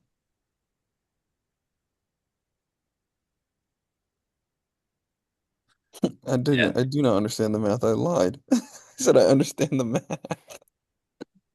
Yeah. But yeah, I mean, I don't know. I never ran one of those businesses before. It's funny. I know a guy that's selling like a biz op, teaching people how to start a remote cleaning business. But Remote cleaning A business? remote. What the fuck? yeah, there's you know, niche, lots Uh, of Coaching. weird niches out there. I have a friend that in Halifax here that he has like an air quality business where he goes to, like people's homes and fixes stuff in their vents and shit that improves the air quality. And I'm like, dude, why don't you start a biz op? I'll help you. But yeah, interesting call with this woman. Um, I can tell you how it wraps. yeah. So she ended up, the reason why she needed to is she had to like not work it anymore is health concerns. Uh-huh. So therefore she needed to step out of the business. And if she's stepping out of the business, like doing the work, well, she's taking less take home. And if Mm, she's going to take less take home, it's not sustainable. right. So in order for her to be something to where she actually has like where she can live, she needs to bring in more clients. That makes And sense. when it got to when I pulled her out, I asked her, how much longer are you going to let that fear Yeah. dictate? And she goes, not another day. Nice. Okay. And then we get into the pitch. All right, what are the next steps? Well, it's this much. Um, most of my clients use a firm to break it up, and then you can use what your 7 point. Because she asked, should I just use my line of credit? I go, honestly, keep that. Yeah. Use this. And she's like, well, I just paid off my firm. In my head, I'm like, let's go. Let's go. Yeah, I Cool. mean, And she paid. And what's super weird, Ben, yeah, is she started going through objections after she paid and signed client agreement. really. Like, what did she say? What did she start saying? What am I gonna get with this? What all is gonna happen? Almost like panicking. I'm like, whoa, because I was Yeah, like, I'm like, whoa, whoa, whoa, it's all good. Like, I got you. Let me walk you through like everything. sounds like I'm that fear is coming up right now. yeah, yeah. Like, and I was like, oh Yeah, God. She already paid, signed client agreement. I'm like, well, what do I need to do? And then, because I like, and then usually I go through, okay, join this, join here. After this, I'm going to send you a video that walks you through the clear next steps before our kickoff call. Kickoff call is going to do this, this, this. We're going to have our local ad launch in the next 7 days, right? yeah. And then it took me like 30 minutes to get her off the call after that. It Hmm. was, I've never had that, but it was almost like I think she just did it on impulse. Yeah, I mean, well, that'll happen. One of the questions I usually ask two questions when someone buys, like right after, is like number one, like what are you most excited for? Mm. And then number two, why did you decide to do it now versus put it off like some other people might do? Kind of like resell themselves on what like, you know, uh reducing buyer's remorse basically. Makes tons of sense. Renee, man, what's how's things going on your end? Good, good. Same thing. I've had a couple sales calls, and it's just I wasn't really focused on getting better at sales. I was more focused on just trying to get more sales calls. And right now, I mean, my biggest thing is I'm trying to focus more on getting better at sales now. That's why I was like, let me hop in right here. Let me see what's going on. Because yeah, for sure, I realized that. Because for example, I started watching Josh, right, your mentor. Man, that Yeah. guy's freaking amazing. That guy's crazy. And it's just Yeah. like just watching some of the YouTube videos he has, like I've learned so much already. And I'm like, dude, it made me realize I don't know what the hell I'm doing when it comes to sales. Everything I've been doing is bad. So it's just like, yeah, that's my biggest thing. Just Yeah. trying to get Yeah, he uploaded more a people. call recording, a call review that he did for me today on YouTube. Uh-huh, uh-huh. I checked it out. I've checked out like probably like a quarter of it while I was on my walk. I was listening to it while I was walking. Yeah. It's funny because at the time I'm like, I thought I did like pretty well. I Uh-huh. said to him, I was like, ah, fuck. But Damn it, it's dude. crazy. It's like it doesn't matter. Like it's just like we're always learning. We're always learning. We're always doing more. We're always trying to get better Yeah. at. And it's just like I know for a fact that I've gone like already such a huge leap from when I first started. Like Jacob said, like before when we first started, we were just like 6K, yes or no. And now it's like now we're getting deeper into it. Now we're getting a better understanding of it. But obviously, yeah, it takes time. It takes a lot of reps, and so yeah, Yeah, man. yeah. Yeah. I remember the like one of the first times I really like saw the power of sales, like when I was doing my own offer, we were selling coaching to like freelancers and stuff for like, Mhm. I don't know, 5K. And I think we were doing 30K a month and our goal is to hit 50. And I bought a sales course, like a not even like a coaching, it was like a 2K course from this guy Mhm. named Eli Wild. And the next month we hit 50. So just closing way more. And I was like, this is like sales is the shit. Like holy shit. Yeah. Like you often hit like I've hit like probably like seven different times where I'm like, okay, like I'm like as good as I can ever be at sales. Like I'm like I'm never gonna get better than this. And then, you know, usually either I don't know, join another mastermind or another course or It's like a start new working for mental somebody unlock. else. And I'm like, holy shit. I'm like I thought I was like way up here. I'm like still way down here, man. There's always more to learn.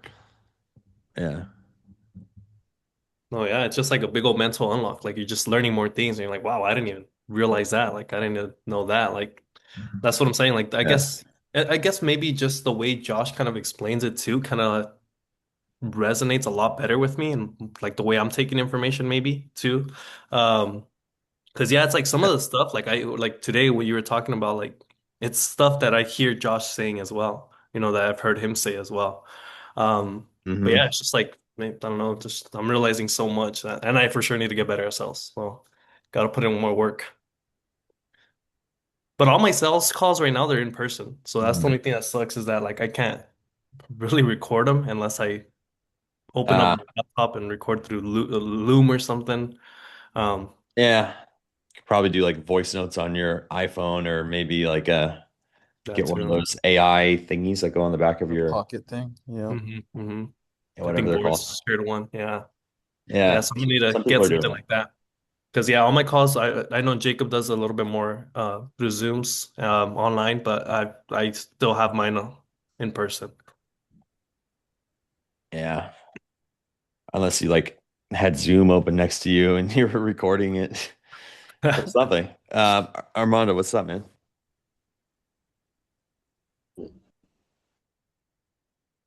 I agree with Renee a lot.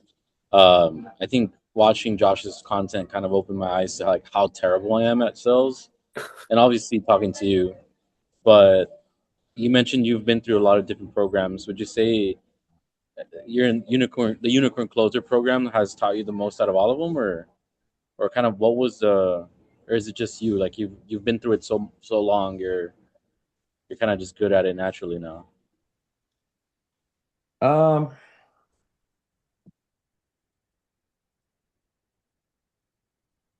that's a good question. Like so much of like Josh's program is like it's a lot of the internal stuff and like the sales skills, so um like you'll probably hear him say in a lot of his content that like sales is about becoming a different version of yourself, and that's totally accurate. Um like if we went back to watch my call with Jacob, like that was probably I think the month after I joined Josh's program compared to like I don't know, a call from like 2 months ago, like a different person almost, like I don't want to watch that. can we can we Can we watch watch? Can we watch that call, please? maybe I've it's watched it Jacob. like 3 times. I've Oh watched it. man, I haven't I've seen watched it mine. several times. I want to see mine one day. Mine was But easy. I was a referral, so I was just Yeah, like, where do I referrals sign are easy. up? no, Yeah, Mine was definitely a leap of faith yeah, because in my town there's nobody here doing it. Oh no. Like Mm-mm. And there's just honestly, most of the Central Valley, I feel like that's we're so backed up. Everybody here's so backed up. it was definitely a leap of faith.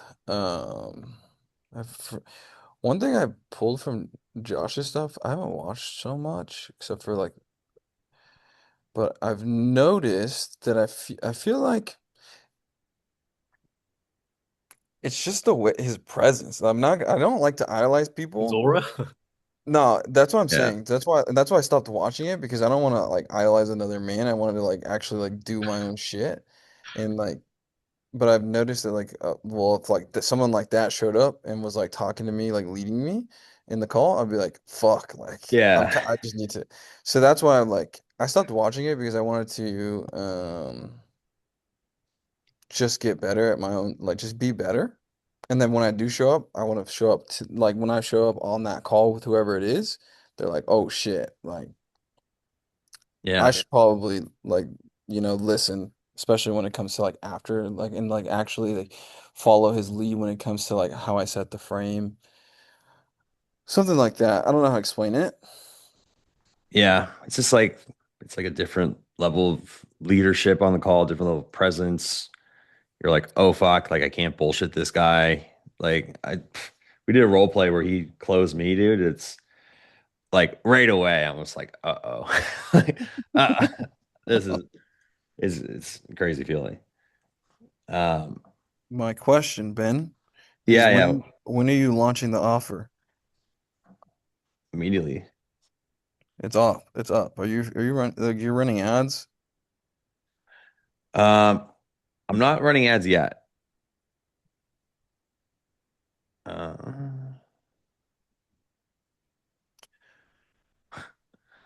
Did okay. you run ads in the past when you were doing other offers? Yeah, like years ago, we were running Facebook ads, and then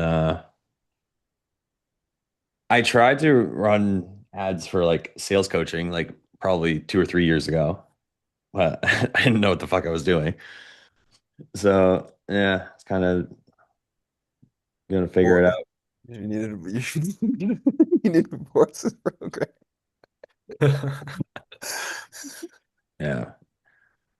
See if we can find Armando's call, dude. There is some like let's see if is it I this one? definitely, if you find mine, I don't mind. Mine, I was still living at home. Oh yeah, Yeah. yeah. In your office, little room. My office was my bedroom. I know. It was my childhood bedroom. Yeah. Hey, can you see me? Boom, gotcha. Cool. What's up, Armando? How you doing? I'm doing good. How are you? I'm great. I take the book. Read that good old Ogilvy. Anyway, Yeah. nice to meet you. I'm Ben. Like extremely white. And I'm one of Boris's head coaches. Yep. I think you booked in the call before, but it was like a big snowstorm in Vegas. Yeah, so it was the Texas.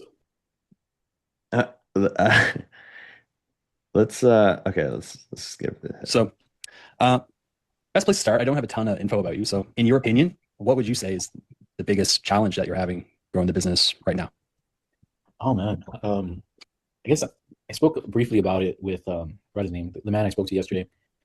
I think I was at 4 clients. I was making about $2,500 a month from the business. Had another job full time, so I was doing pretty well. Things ended up kind of taking a turn around Christmas time.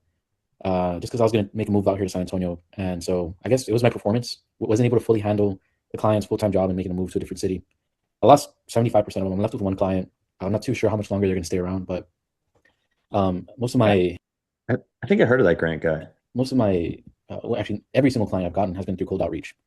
And so one thing that I mentioned to the Dan yesterday is I genuinely don't feel like I can go another 6 months. Oh yeah, this is when we Daniel was setting for Boris until Boris fired him. Or even a year just doing cold outreach. I'll do it, but I just don't want that to be the main tool I use for client acquisition. So I'm running ads. I'll book a meeting here and there, but honestly, it's just not the results I want. The ads, I'm good with the hooks. The bodies are trash. So I just need to do better with that. Okay. So it sounds like two main things. Number one, you're wanting to get more clients. You're not getting the results that you're wanting there. And then you mentioned, I'm guessing, the performance of what was happening with the other clients, maybe due to the move partially, but you lost a few. Yeah. Cold outreach, which has been your main thing, is something that you just also don't want to continue doing for the long term. Is that right? Yeah. I mean, not for the long term. I just don't want to rely on it only. Okay. I do think I'm better than average people when it comes to getting on sales calls and booking. I'm just gonna skip to this part. It was so funny. Oh yeah. Okay. Here it is. I'm not sure you're probably going to use this Yeah. when we get to the pitch, but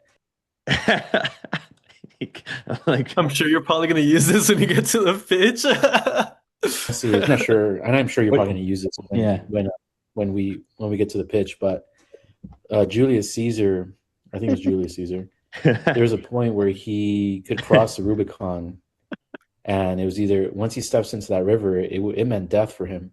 That's kind of what I've been struggling mentally, where it's like, am I fully committing to crossing the Rubicon in my life and making that decision to just go all in on the business, or how much longer am I going to be like? He hit himself with the how much longer? When my boss pisses me off, I'm going to go apply to jobs. Dude, he's like, closing himself. It literally did.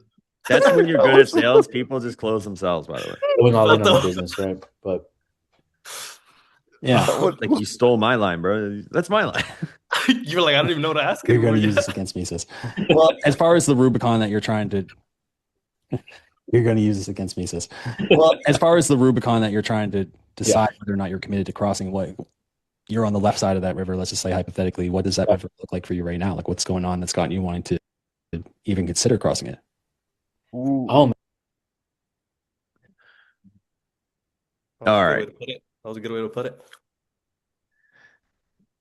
Well, yeah. I just want to skip to the transition. Like, are you ready to cross the Rubicon? You told them that. Pretty sure we both started laughing.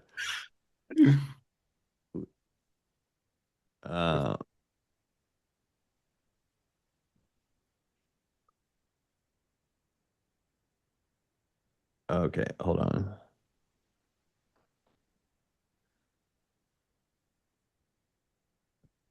What am I saying? Da-da-da.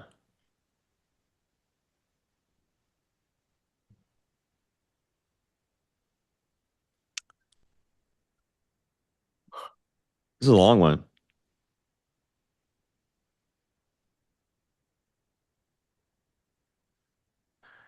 We'll start randomly playing things here. So a bunch of things going on. Number one, the biggest thing for you just sounds like not having that control, that autonomy is definitely a big thing from last year when you and your girl were traveling every month and you're making extra money and working from home, everything sounded great. Yeah. And boom, that kind of got cut off. You're back in the office. The boss is taking away your work. You're not able to pay gifts. You got this business thing that you've been doing on the side.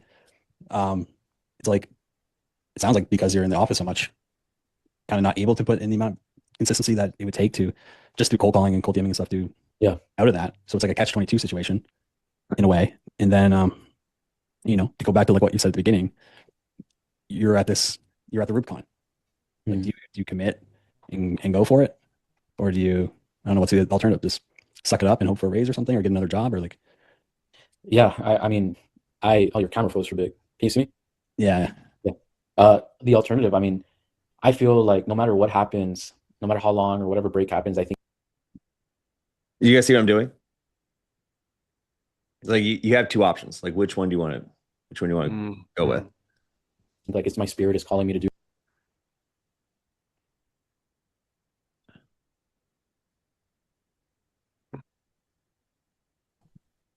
Well, man, we definitely covered a lot. We didn't really talk about, I guess, what you saw with Boris and what he was talking about that kind of really resonated with you, or at least had you. Makes total sense. You mentioned like a few things of like staying consistent. Also mentioned that you've kind of been dealing with the shiny objects, the fear, but I guess do you feel like you're at the point where you're ready to actually cross the Rubicon? I mean, you can't. Yeah. No, yeah, I know. Actually, like committed to actually. Yeah. Let's see it. Let's see. Because at the end of the day, dude, it's like even if you weren't to work with us, like, the main thing is you're at a point where like something needs to change. Yeah, 100%. Well, anything else on your end that we haven't discussed that you feel like I should know? No, man, I think I gave you the whole story. I'm kind of a yapper. I'm probably like. That sounds 38 minutes. Person. That's funny. You're going to use that against me. I'm using it for you. That's funny, dude. I hope that we can look back at this one day where I'm like Jacob making $50K a month, and I'm like, thank God I joined there. But I feel like I had no objections though. That was one thing. I was like, I'm ready to join right here. Like, I want to do it. So I was ready. Yeah, man. He said he used it too. Yeah, I mean, it was a good conversation. I still find that funny. You guys want to see something? Fernando might get mad if I hopefully he doesn't get mad at this. I'm gonna pull up our call. 1 second. Sometimes you never know when you can tell somebody's like they want to do it, but we're like, should we do it or do it? Are you gonna do it or not gonna do it? And they're like, you can basically just tell they're like, yeah, dude, just close me. I'll show you this. Transcript. What?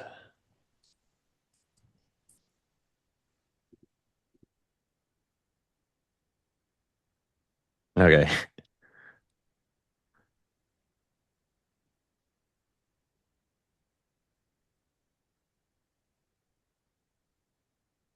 What card do you want to put that on? I'm gonna ask him because I have those numbers. We text her once in a while. It's pretty cool. I was like, I messaged him one time. I don't know why I messaged him, but we just started talking. Now we're pretty cool. But yeah, he's pretty cool. 'Cause he's actually one that actually told me like, hey, reach out to Boris, like to y'all to see. Because I started asking him questions. He was like, yeah, what questions do you have? I was like, man, let me just jump on a call with Boris, see what I could do. I don't know if he's affiliate, but if he has affiliate, I'll say give it to Boris. Yes. I mean, give it to Los. Um, but all right, man. So you already know my answer. I'll be your. What card do you want to put that on? I have a Visa. Oh, fuck. That's all you said. That's weird. Yeah. Mark at the end of it. You can see like I'm like. But you also notice how Fernando's like, yeah, it's like, all right, man. What card do you want? I was like, You oh, already it's immediately he's just like, oh yes, the fuck. That was a good one. Mine, I definitely had objections. I started freaking out at the end. Let's see. Jacob I Fraser. definitely had objections. Fraizer. See if that helps. If you can't find it.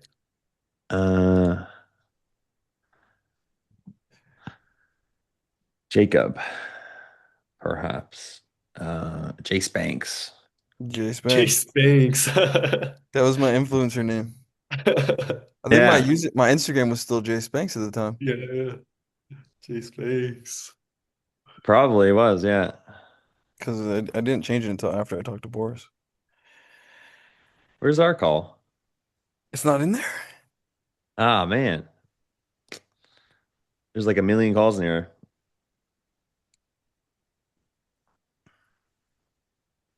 Not seeing it. What the hell? I have it. I screen Oh, recorded well. my computer. Wait, maybe this is it because Boris is in this one. But Yeah, maybe Boris jump- joined it. Did Boris jump on? Boris joined it. Okay, July 9th, 2000. Yeah, I found okay, it was this one. I was just like, oh, it's Boris, so I didn't think it was the right call. Oh. You guys, dude. What's up, Jacob? Can you Good morning. Can you hear me all right? Yeah, loud and clear, man. How you doing? Great. Can I get 3 minutes? I'm just finishing up in the bathroom.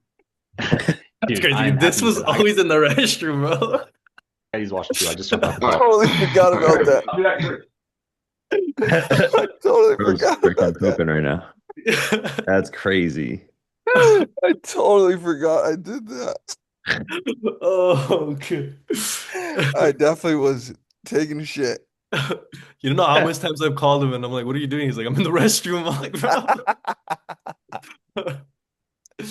I definitely. Good morning. Oh, wait, actually I have no idea. Where are you at? Physically, or can you see me? Physically. Yeah, I'm up in Canada, man. What about you? California. So it's 9 a.m. here, so good morning. Awesome. 1 o'clock for me, but it's all good, man. Nice Good to meet you. afternoon. Yeah, good afternoon. So I'm Ben, one of Boris's head coaches. Yeah, cool. So, dude, I know we have a Like I'm like awkward, dude. Like this call's a while ago. No small talk or anything. All right. like a limited amount of time. You ready to just jump right in? Let's do it. Cool. So definitely, excited to dig into your story and go deep on what you've got going on with the business right now, what you're looking to accomplish, and if we have alignment there, we can jump into all those details about what we do. If that sounds good. And my background's so different. Sweet. Sounds good to me. Cool, man. Mr. Cool as a cucumber here. Well, I didn't get a lot of context about you from Boris, so I'm curious. In your opinion, what would you say is the biggest challenge with growing your business right now? Like what? Dude, like I'm watching myself. I'm like, man, like eye contact, motherfucker. Like, what are you looking at? I would say lots of hours, not enough pay. And that's like the first thing I can think of.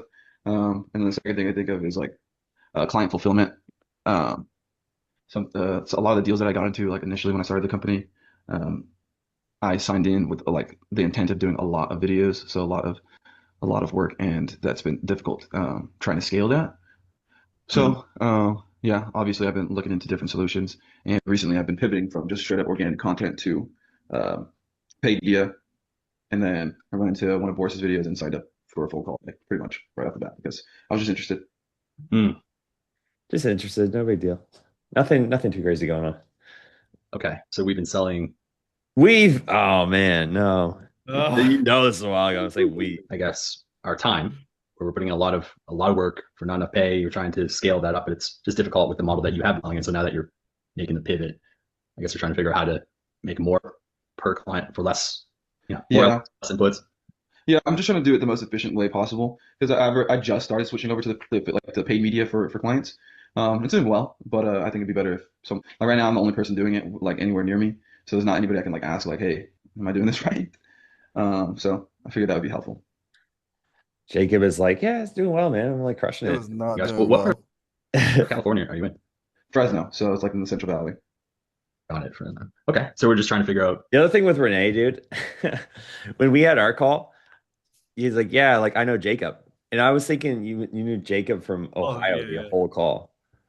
It's like, oh, are you like I remember asking the other Jacob, I'm like, yeah, this guy says that you guys play softball together. And he's like, what? I don't feel like I play softball.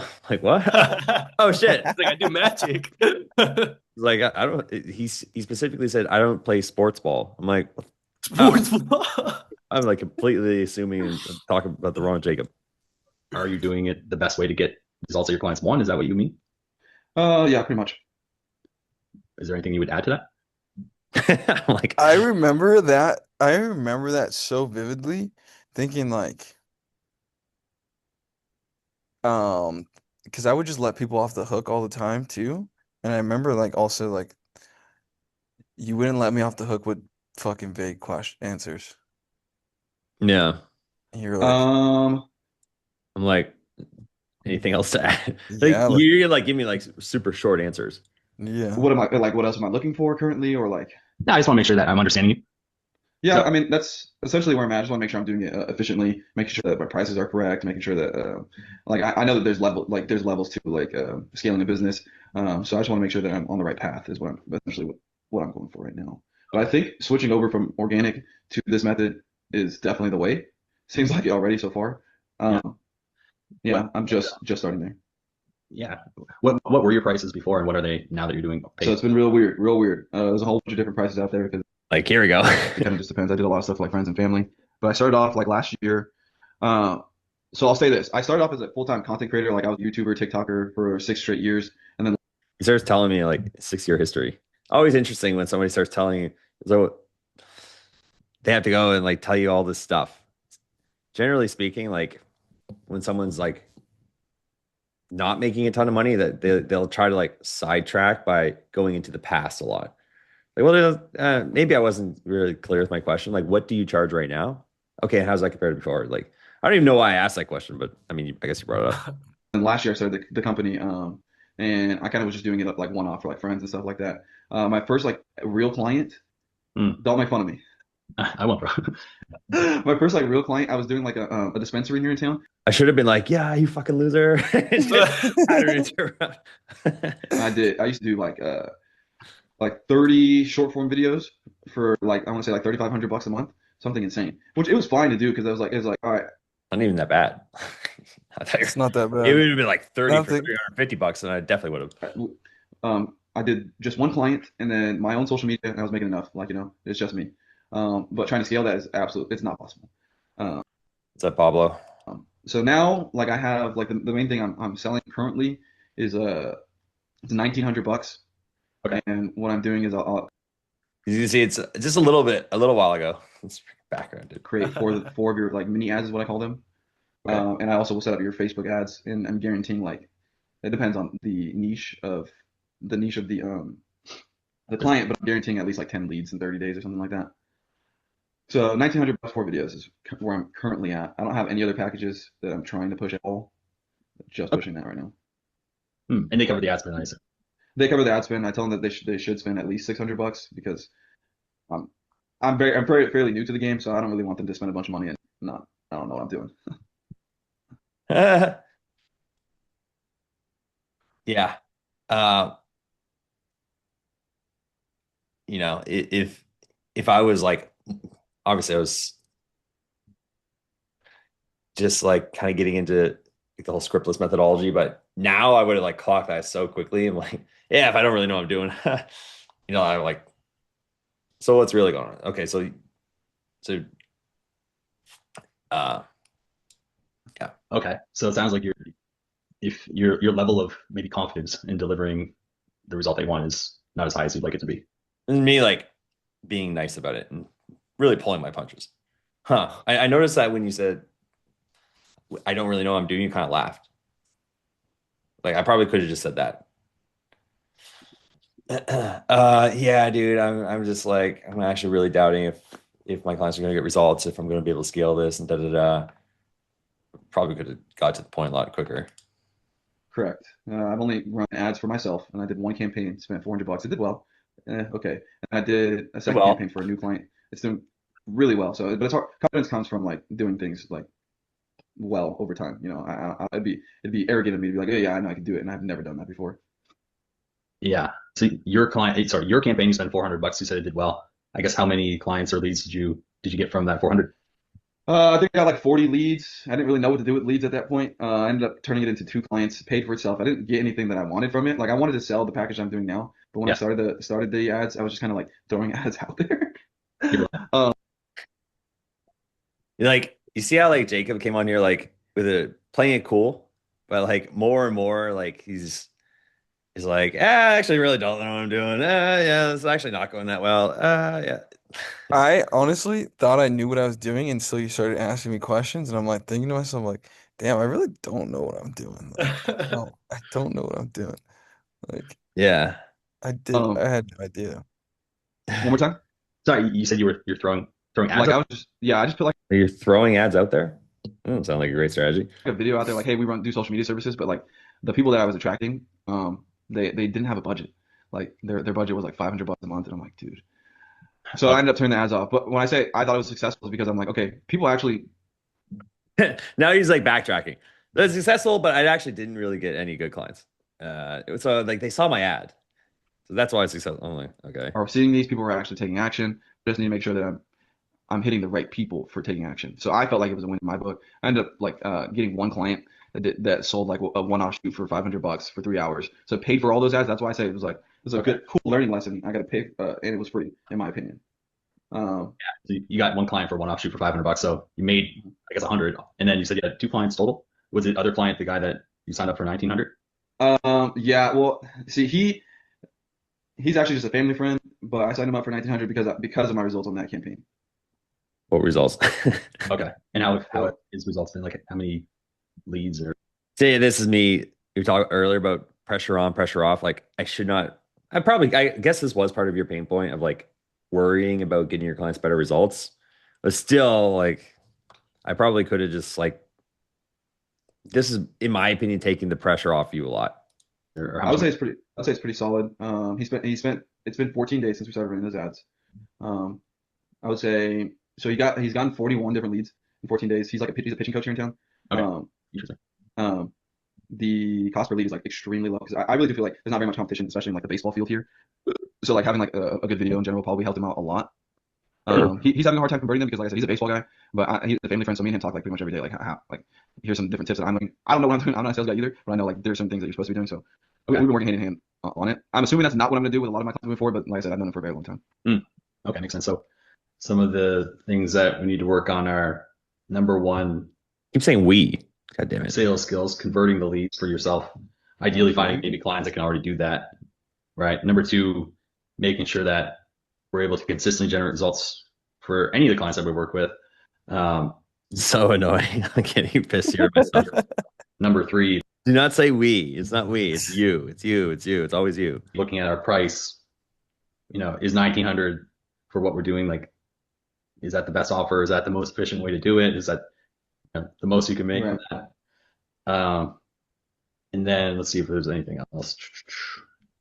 I guess you did mention talking about scaling up the business. Just to kind of, I guess, zoom out a bit. with your business right now in the past 30 days, how much revenue total did you do? Last 30 days, probably like 11,000. Most of it was from like previous contracts for like organic content. Yeah. Yeah, before going into the month before, probably should just chunk down on that. But it's called also from a year ago. Okay, 11,000 revenue. Cool. How much of that's profit, I guess, or how much business expenses are like what were your business expenses last month?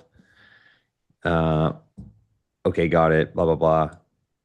How did that I have, compare to like the month before that? yeah, I normally do like eight to like 10,000 right now. See that now you're like it's not as profitable as I like it to be. So knowing what I know now, as soon as I got your revenue, I would immediately went into the profit. Okay. Yeah, it's not as profitable as I want it to be because of, like I said, it's like I have like multiple people that are helping me because of fulfillment stuff. So that's kind of why I want to like switch. Like if I'm spending that many hours, there's just no way. Right. So even though you have people helping you, you're still spending a lot of hours yourself to generate that much money. Absolutely.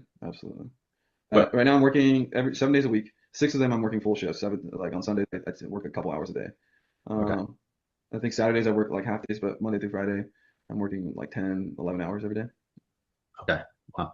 And is that how it's been since you started like a year ago? I was like, holy shit, dude, this guy's working his fucking ass off. It's been like this since I was like so October. tired. So not when I first started. When I first started, it was one client. I did most of my work for the week in a couple days.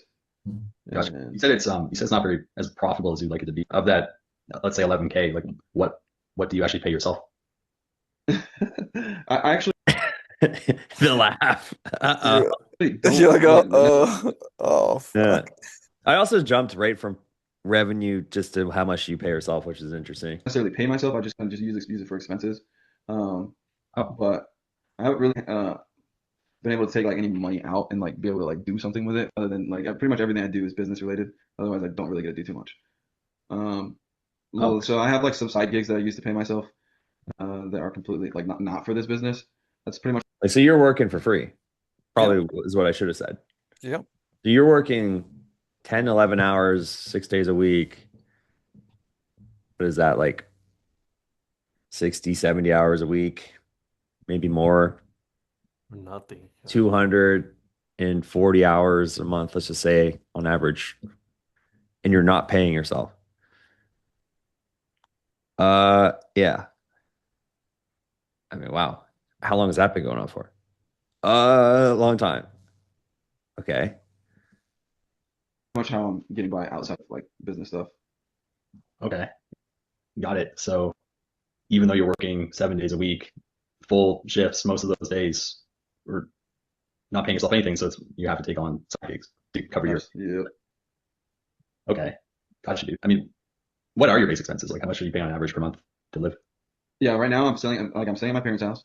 Okay. That helps. The plan is to be out. So I moved back here like last year.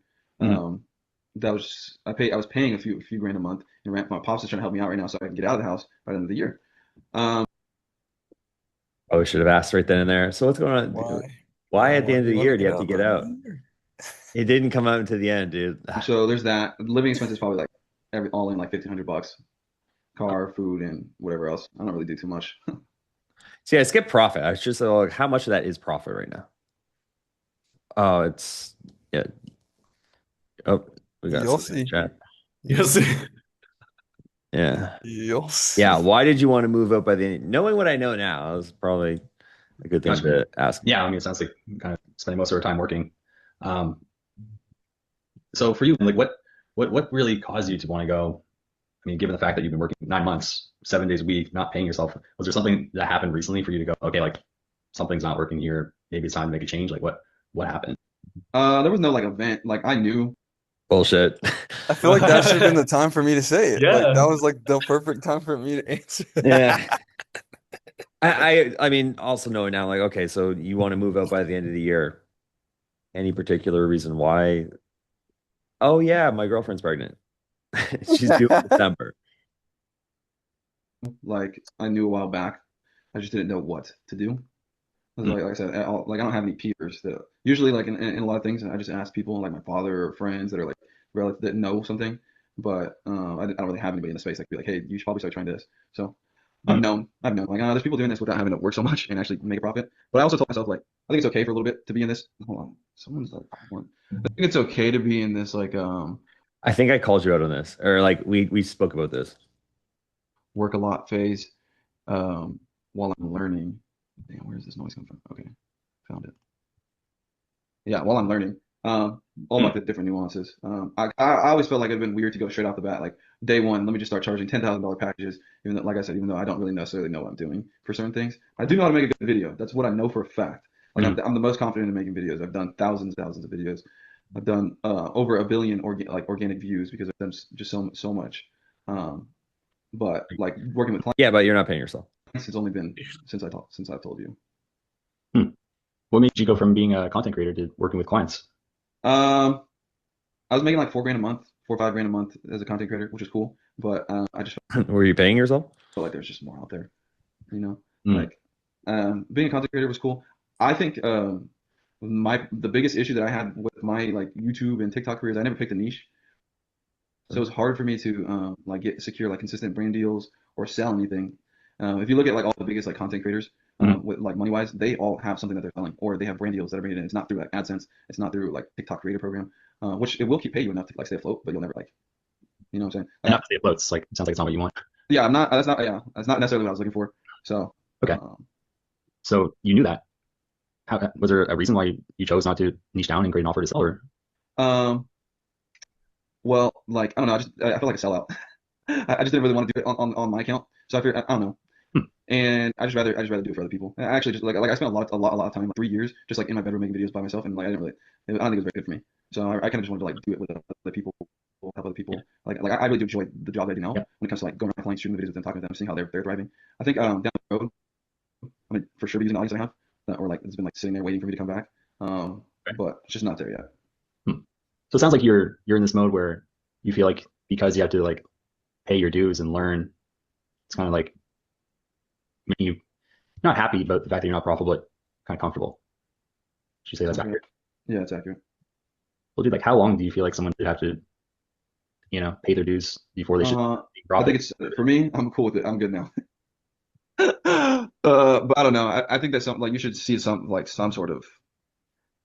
Yeah, I don't know. You should have to go through something to learn a little bit. I don't like a lot of these businesses. They're like, oh, you need 3 to 5 years of experience. I don't believe in all that. But if you know some sort of relative success, like some sort of like a trial period where you're learning and figuring things out, and then now you've got it down. If you got it down in 2 months, you got it down in 2 months. Some people it takes them longer, but I don't. Most people, I feel like it'd be weird to get it right off the bat. But I don't know. Would it be weird? I have no idea. I've only known one way, so that's just my experience. You know, not saying that I'm right or wrong, but that's just like what I've experienced. Yeah, because I kind of see like we have like the tangible problem here of needing to know the skills to grow the business, right? Need to maybe get better at sales, maybe tweak the offer, your delivery in terms of the results you're getting for clients. Could that be improved? Maybe. All the skills that we need to grow the business, like that's part of the reason why we're here. The second reason is like, well, we have You're saying we, dude. It's pissed me off. mindset where it's like, well, we're really a belief. Really, it's like, well, I want to be paying myself, but I'm also comfortable not paying myself because I'm still in this like learning phase, right? Like, do you see how they're like connected?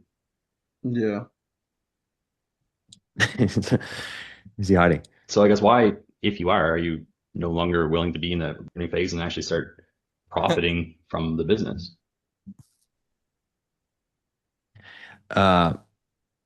Any thoughts so far? I would say right now, based off of where we're at right now, I don't think I would like if I was selling to me, I don't think he's buying. Yeah, probably. There's not really enough of like a burning problem, which is what I'm basically asking you right now. Like, dude, is there a burning problem or what? Main reason being is I'm starting a family Oh, dude, I thought you said this to me at the end of this year. So my baby is due in December, and so now there's a little bit more urgency. Where before I was like, not so much urgency. Like I'm cool. Like like, now it's like, there's no more. I just gotta figure it out at this point. Okay. Just wow. Okay, would have been good to know earlier, but gotcha, man. So There you go. so the baby is due in December. 5 months. Yeah. July, August, September, October. Yeah. How many fingers do I have? Yep, 5 months. So I guess when you heard that, given the fact that you're like working 7 days a week, it sounds like more than 40 hours a week, really not paying yourself. I mean, dude, like, what went through your mind when you got that news? Uh, I need to like not be looking down when I say that question. I've always been able to figure things out, so I was pretty excited, if anything. Yeah. Just happy. I'm sure I believe that so much. Maybe. I knew I was gonna I find mean, somebody to help me. like, yeah, that's Gotcha, man. Well, okay, so I guess I can see why the goal is to move out by the end of the year because you have a baby on the way. It kind of coincides timing wise. Yes, sir. Yes, sir. I mean, I'm pretty clear on what I guess we're both pretty clear on like what skills so. I feel like this call's so sloppy on my end, we but need to kind of go out and make this happen. Yeah. The marketing, the skills, the offer, the actual business side of things. Like really the fact that you haven't known anybody in this space, you don't have anyone to compare it to. And now that you have a baby on the way, we're kind of at this point where it's like, okay, it's maybe time to like step this thing up a maybe time. bit. I mean, for you, man, like how much longer do you want to run the business in a way that's not profitable and working 7 hours, like 7 days a week with nothing? None at all. I could flip. I would sell everything and just start over tomorrow. I don't give a shit. Okay. Have you been following Boris for a while, or did you just kind of come across our page? One day, yesterday. Oh shit. That's crazy. Oh, okay. What was it that you saw in terms of what he was talking about that made you want to book the call and talk? I don't necessarily remember the exact video, but it just hit exactly what I was trying to get to right now. I don't remember exactly what it was, but whatever it was, I was like, this feels exactly where I'm at in my journey right now from switching over. Yeah. Mhm. Okay. Have you ever worked with like a mentor or hired a coach or anything for anything? Yep. Yeah, one time when I first started Uh, Yeah. yeah, I definitely did so much stuff in this called like out of order, but whatever. I mean, like what do you feel like you're looking for in terms of mentorship or coaching? It's not looking for. It's what do you feel like you need in terms of like mentorship, coaching, accountability, support, training. What do you feel like you need to make this happen? To make sure that you get the results that you want. Right. So the one thing I want to avoid is, well, of course, like the relationship is probably me paying somebody to help me out, right? But the one thing I want to avoid is if I'm using whatever money I'm doing or whatever partnership I have, um, like I know that there's gonna be some upfront work, but the last thing I need is more work put on my desk. Like here, now you. Anywho, I start asking you about your hourly rate. That's weird. Well, fun call. For some reason, I thought that came out at the very end. I was like, "Is there anything else you haven't told me?" You're like, "Oh yeah, I haven't starting a family." I thought it came out earlier, but oh, what's up, guys? Didn't see you in here, Derek. Little memory lane. That's funny. Yeah, Boris came in at Oh, yeah, the show that part. Boris came in and he was like, "Yeah, Jacob, we're a scam." Show that part where Boris comes in. You have to call back up. Hold on.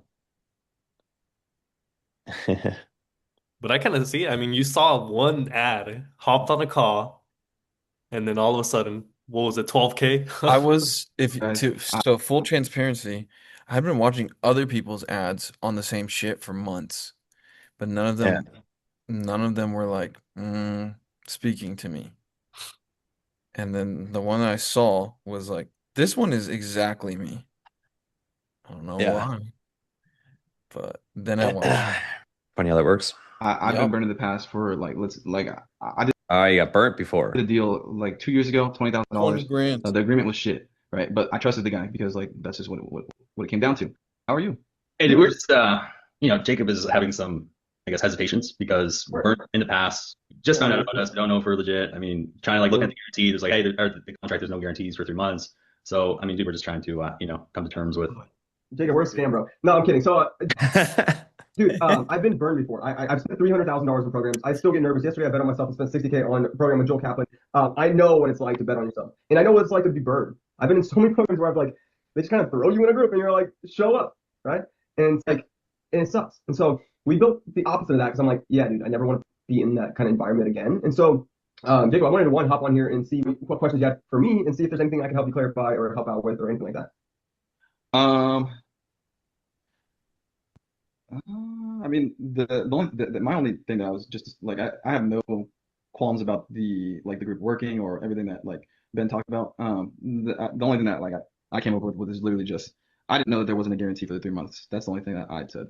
So, dude, if that's the only thing, I'll make you a guarantee. I'll make you at least $18,000, and I'll keep the same terms. I'm so like Jacob, let me just show you, right? Like you're probably a numbers guy, you're probably a logical guy versus like an emotional. Let me just show you, right? So here's the thing. Trevor just joined a month ago. He's seventh deal. This is today, $6,000 deal while I'm on vacation, right? Another like a guy that joined, or just like you, we had someone else join last night.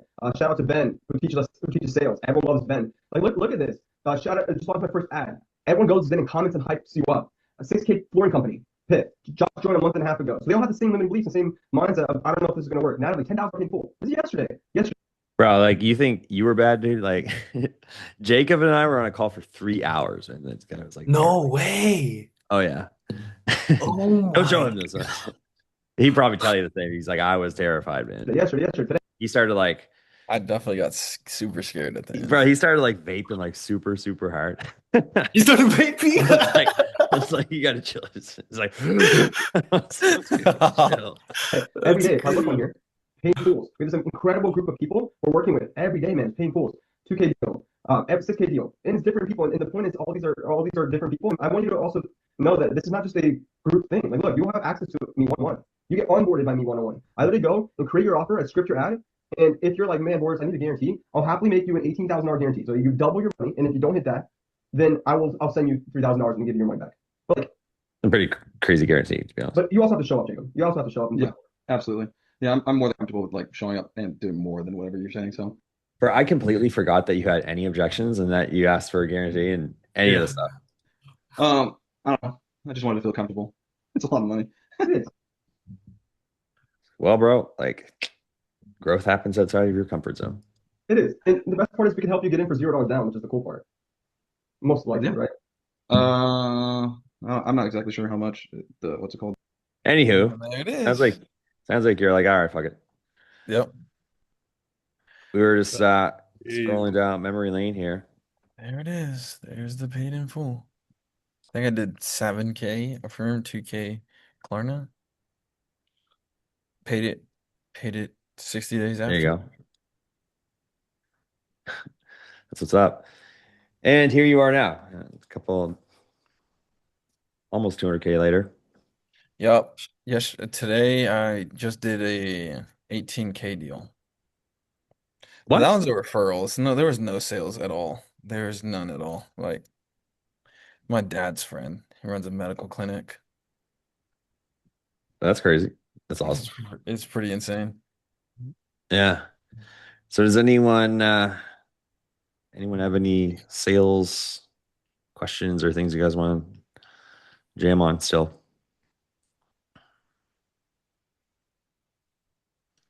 It's funny for me seeing my old calls because like, oh, like, like at the time I probably thought it was pretty good. I'm like, man, it's like shit. Like, why am I asking this? Why am I asking that? Why am I keep saying this? But it's there's this like book, like The Gap and the Gain, where it's like you're always looking at the gap of like how much better other people are than you, or like how much further you have to go. But like looking back, like the gain, like how much you changed. You're like, oh yeah, shit. Like, I thought it was pretty good this time last year, but anywho.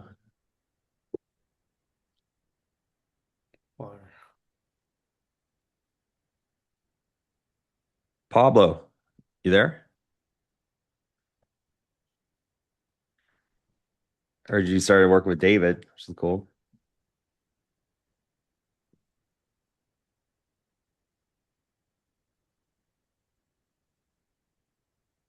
Walking on the street. Classic. Um, oh, what's up, dude? What's up? What's going on? What's going on? Here in the streets of Asunción, hallway. Oh, you're in Paraguay. Yeah. Sick. Probably going to go get a delicious steak right now. Yeah, going to sleep. Just a yogurt. Nice. Yeah, Thanks for the space again. no problem. Well, anything else you guys want to talk about? Let's watch Renee's call now. Just kidding. Mine was so easy. I feel like I didn't really Too easy. say anything. I was just like, well, yeah, what do I pay? I mean, I knew I needed something. I was running ads. I was like the opposite of Jacob. I was already in the ads game, but Yeah. I wasn't really good with content or getting my name out there or anything. And yeah, I needed something structured, an actual plan to follow. Yeah. My wall's falling off behind me. Yeah, dude. Um, it's cool seeing like, you know, you guys, your progress over the past. I mean, fuck, it's basically been a year for Jacob, almost a year for Renee. Armando, Been like, 7 months for me. yeah, few months you'll, no longer have to work at Chick-fil-A. Start slamming deals, dude. Renee was at a Yeah. grocery store I was before. at a grocery store. I quit that after maybe 3 months in the program. I was able to quit. There you go. You're muted. Haven't been working since. Hell yeah. It looks like he wants to talk. I know. All right. Yeah, man. I can't wait for that day, bro. I'm putting work every single day, but it's not easy because I'm working 15 hours every single day, bro. I'm here until 8. I've been up since like 7 a.m. No and it's way. just like killing me every day, bro. But my girl is like telling me, like, are you sure this works? I'm like, I know it works. I see people every day winning.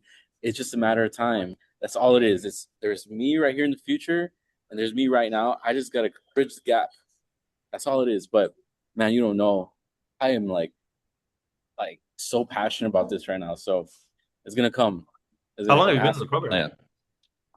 I don't know, like 4 months. I'm not really counting. I'm just trying to Oh. keep getting better. But I think it's like 4 months. Yeah. No way, it's been 4 months already. I think Maybe. so. Yeah. Yeah. I think I blame the first month on myself though, because I thought it was only followers coming in. So like that we were supposed to reach out to. So that's all I was doing. So like month 1 was just like nothing. Second month was like when I got on a call with Dan and he was like, "What are you doing?" And I'm like, reaching out. And he's like, "No, it's like everybody." And so I was like, "Oh, okay." So really, it's like 3 months. Yeah, dude. I remember I had like one call with Tyler Smith, who's I think he's still in the group. He just never shows up. And he's like in a sales rut. We spoke for like, I don't know, 30 or 45 minutes. And the next week he went out and closed 4 deals and made 24 grand. That was like right before we went to Costa Rica. Yeah, man. I mean, right now I'm like in a really tough situation. Me being vulnerable and transparent with you guys, I cut my hours so I can be going to like the coaching calls when I can. What else did I do? Like my rent just went up. Everything's going up. All credit cards maxed out. But like I'm just going in all day, every day. Like I have one retainer right now. This is the only thing that's keeping my ads up. My $900 a month SEO retainer, and I'm just scared every day that this person gonna tell me, "Hey, I'm gonna cancel," because that's all I can do. Like that's all my ads. But it's like there's a nuclear option where it's like, "Hey, we're just not gonna pay those credit cards and we're gonna go all in." But um, that's where we're at right now. First thing is, yeah, man, dude, I get it.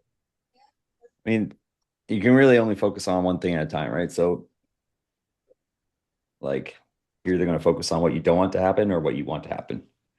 Yeah. Yeah. So first things first, yeah, definitely don't even start thinking about, putting it out in the universe of like your SEO client leaving. Let's just focus on just showing up to your next calls in the right state, doing the right things. Um, Everything, dude. I mean, you could probably ask Jacob, Renee, like everything can change and like it can turn around quick, dude. 2 days. Facts. 2 days, you could be like, I got 20 grand in my bank now. Yesterday I had like 20 bucks. 2 days. I would like do any like the calls are great, but I would definitely just do everything I can to get on as many calls as possible. And Yeah. Yeah. like those coaching calls they're really, really good. I don't miss them. But if I got maxed out cards, like when I did that, I was fucking like driving around town and stopping everybody and talking to everybody. And Yeah. the more offers I could put on the table, that's literally the name of the game is just the more people you can talk to, the more times you get them all the way down to putting an offer on the table. And like a lot of the strategy shit that we talk about is a little bit more like deeper into it, but like it's a lot harder when you don't have any fucking cash. Like you just live in this constant state of like Scarcity. scarcity. So I don't know. I would just talk to as many people every fucking day, every day, whether it's literally like walking into shops and DMing people all day, every day. Like, dude, Yeah. and Boris hates this, but like I definitely went and like got a few people in for like 2K just to have cash and get results. I And hate that too. then what happened? I hate that too. No. Yeah, Yeah, I like mean, when you need cash, just like just need cash. I just needed fucking just cash. And then I also wanted close like deals. I knew that like it's a lot easier to make a sale when you have results too. So I'm like, let me just get a few Yeah. people in, do way less work. Like they can get results with just like one ad and then make them shoot all the rest of the shit. Like I do no videos, you just do one ad, Yeah. get some cash, make your do well with for that person, and then you just your mindset completely changes. Yeah. Um, and then like that's what I would do. Like with all my time is just put more offers on the table. Facts. Yeah. And then you don't know how many Have times more me and Jacob, conversations. yeah, you know how many times me and Jacob have called each other like, bro, cash is running so low right now. And we're like, just keep pushing each other, keep freaking like, dude, just send out DMs. How many DMs have you sent? How many sales calls do you have set up this week? How much are you really doing? How much inputs are you actually doing? And it's like, bro, Yeah. it just, and then hopping on these calls and just like being around people that are, dude, I was in the same exact boat as you were. Maxed out credit cards, no cash. I've told Jacob this so many times. Like I was panicking too, right? I just made a reel the other day talking about that whole time that I went through and where I'm at now, right? And it's just like, it is exactly what you say. It's just you got to stick to the plan. You have it all laid out now. You see people that are doing it, that are winning, and it's just like, why not me? If they're doing it, why can't I do it? You know what I mean? Yeah. I mean, I'm a young guy, right? I'm barely 23. I'm 23. I have like, I'm just starting this off. So if I know for a fact, if I could get this done, I could get these amount of sales calls booked. I can close these people that are freaking already far into 15 years into their business, and they're still trusting me to help them out, push them even further. You could do it, bro. You could do it. Yeah. Thanks, guys. I appreciate that. I've been thinking about doing that same thing, like just 2K, but man, I feel like I did it one time and the guy just did not want to pay me the rest of the money. And he even sent me like a chat GPT lawyer a That's document crazy. saying he was not gonna. I was like, bro, Yeah. that's not gonna do nothing. But There's a lot of bots out there, bro. Like the guy that I did it for, he was like a friend before, so like I'm just like you're never gonna see me. Like you're only gonna get Zoom calls. I just told him very, very bluntly. But Yeah. So I basically sold This meeting is Oh, let's listen to John's call here. See if you guys learn anything. being recorded. By the way, what's up, John? So this guy, sorry I'm late to the call. Yo, Adrian, how's it going? Basically, I had a meeting with this guy yesterday at a coffee shop. The meeting went really, really good, and then we hopped on a Zoom at 4, and it was going good until I mentioned the money at like 40 minutes in, and he just doesn't really have money. And he also said he needed to talk it over with his wife. And then he got this guy on the call. Actually, it was a second call right after that, who is like an investor. He was going to try to see if my business was legit and all that, and he was trying to see proof of clients I had worked with and all that, and I didn't have that. So it was really, really weird and complicated, but you can make some tips, give tips. Oh, it was good, man. Cool, cool, cool. Let me get this out of my way. 1 second.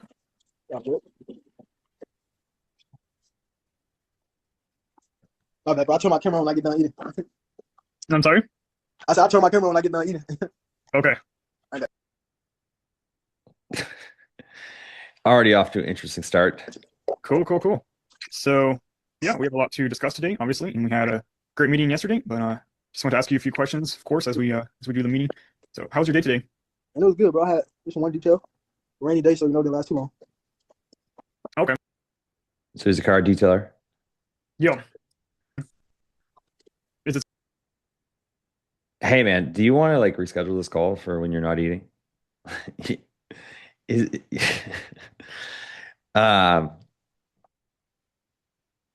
yeah. I mean, like, listen, dude, I don't mind if you're eating. Like, just I'll just wait for you to turn your camera on. I'm not gonna like start talking to him while he's like not. He's number one, he's distracted. Number two, his camera's not on. I'm like, hey, do you need like 5 minutes to eat? Like, we can jump back on. Is it supposed to rain later on today? Yeah, it's supposed to rain literally today for the rest of the next 7, 8 days, actually. Oh wow. Now we're talking about the weather. I guess I need to be checking the weather more. Yep. So cool. Yeah, so we have a lot to get into. And I know we did go over a lot of details yesterday. So we can go over some of the same details, but dig a little bit deeper. I just kind of need to know where you're at and make sure this is a good fit for you before we proceed. So I don't. Frame is kind of weak. Let's just keep I don't know going. if you have like numbers in front of you or any of that, but can you? And you know, like your energy's kind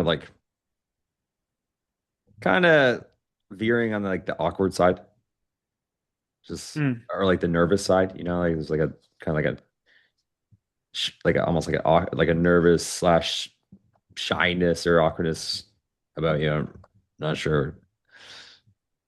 Was there? How were you feeling during this call? Do you remember? I was fairly calm, but yeah, there probably was that element of nervousness. Yeah. So I mean, one thing, it's like a tactical thing that you could do is just like if you take 6 deep breaths into your stomach, that like resets it. Like if you're feeling nervous right before your call, you can even pause your call. Hey, I actually have to run, like go, someone's at the door. Do you mind if like, I'll be right back in a minute, and like turn off your camera. And if you're like really nervous on the call, you're like, fuck, I need to like mentally reset. You take like 6 deep breaths into your stomach, and that will like put your body like out of the fight or flight mode and actually more relaxed, kind of reground yourself. But yeah, first things like, hey dude, so you know the way this call is going to go, I'm going to go a bit deeper than we did yesterday. I really want to understand the full depth of what's going on with the business, what you're trying to accomplish, and then you know from there, if we have alignment between that and what I do 100%, then I will go through all those details and we can go from there. Does that sound good? Yeah, cool. So I got some of the notes from our meeting yesterday and I'm clear on those details. I'm curious, in your opinion, what would you say is the biggest challenge that you're having growing your detailing business right now? It would really help you to get more clients. Yeah, I feel like, I think, and I feel like just off talking to you yesterday, I feel like you got. Gotcha. Wait a second. What just happened? I don't know why Fathom does this, man. You pause somewhere, it always moves where you start again. Okay. While I was here, because things like this don't last too long when you got somebody. So we can go over some of the same details, but dig a little bit deeper. I just kind of need to know where you're at. Also, not a little bit deeper. We're going to go deep in terms of what you've got going on with your business right now and get clarity on what you're looking to accomplish. And make sure this is a good fit for you before we proceed. So I don't know if you have like numbers in front of you or any of that, but can you let me know about your And it's not whether it's a good fit for you. It's like, and if we have alignment, between what you're looking to accomplish and what I do, then we can go into all the details. It's like, in a way, you're choosing them. Well, okay, first of all, can you let me know what motivated you to get on this call today? I really love that question, but let's see where it goes. Because I just see that, like, and I know and see that somebody that see potential, and that's something like really from you just pushing me, like, man, bro, take this serious. There's opportunities out here, and I feel like that just stuck with me. You know what I'm saying? I'm like, you know what? Let me just get to it and take advantage of it while I was here, because things like this don't last too long when you got somebody willing to help you. You know what I'm saying? Did Jacob leave? No, he's still here. Gotcha. Well, based off what he just said, what is the pain point?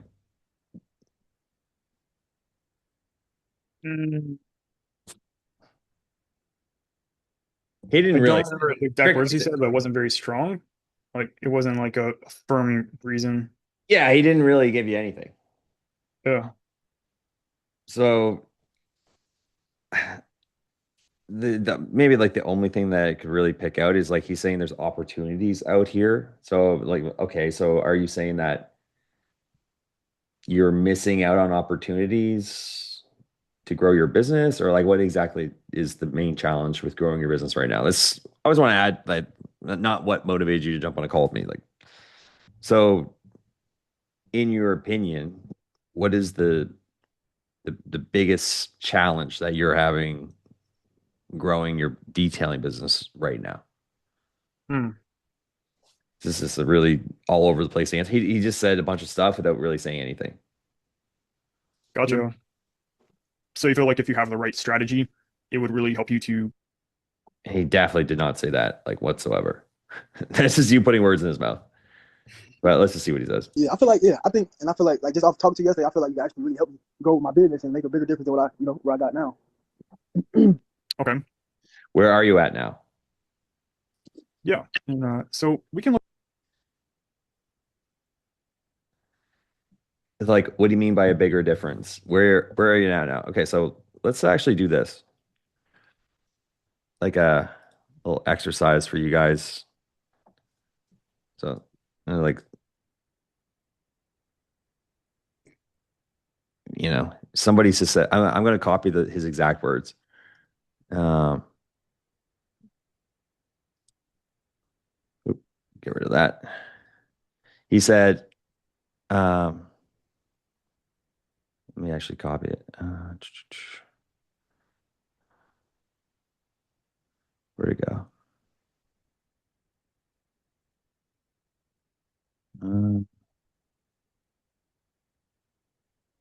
I feel like you guys can really help me go with my business and make a bigger difference than where I feel like you guys can help me really go with my business and make a bigger difference than what he specifically said, what I've got now. So, part of the sales question is like, what does this mean? Like, do you know what he means by this sentence? Yeah. I don't. Not specific at all. Exactly. All right. So like, what questions could you ask to unpack this sentence and make it more specific and more clear so that you know exactly what he means? Why did it zoom in? I mean, like later on in the call, I asked him about the exact numbers and finances. Yeah, just literally off this sentence. Like go like one sentence at a time. This is what he gives you to work with. Like, how do you take this, what he just told you, and go deeper without asking some random sales question? Like, what are some questions you could ask to make some of these variables specific? Um, for example, like a bigger difference, or like where you got now. Feel like you guys can really help me. Yeah. Yeah. Where are you at right now? Okay, that's like a decent question. What's a more specific question that you could ask to get more like clarity rather than where are you at right now? But it's in the right direction. Right direction, but the level of clarity is like pretty still like it gives them room to posture or to lie or to like, you know, basically not tell you the full truth. Okay, how much money are you making right now? Okay, like still like okay, in the right direction, but what is right now? So you could ask that, and I know what you mean. Like as of today, like this week, this month, this year so far, like what do you actually mean? So you always want to, we want to take this vague language and turn it into specifics, right? So you want to know what question are you asking? I want to know about the money or the revenue or the sales or the clients, or like, we like whatever like the topic that you want to talk about is, and in what time frame.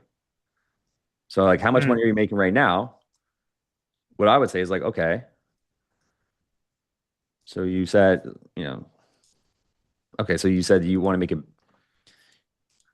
okay, so when you say that you want to make a bigger difference than where you're at right now or what you've got right now, um,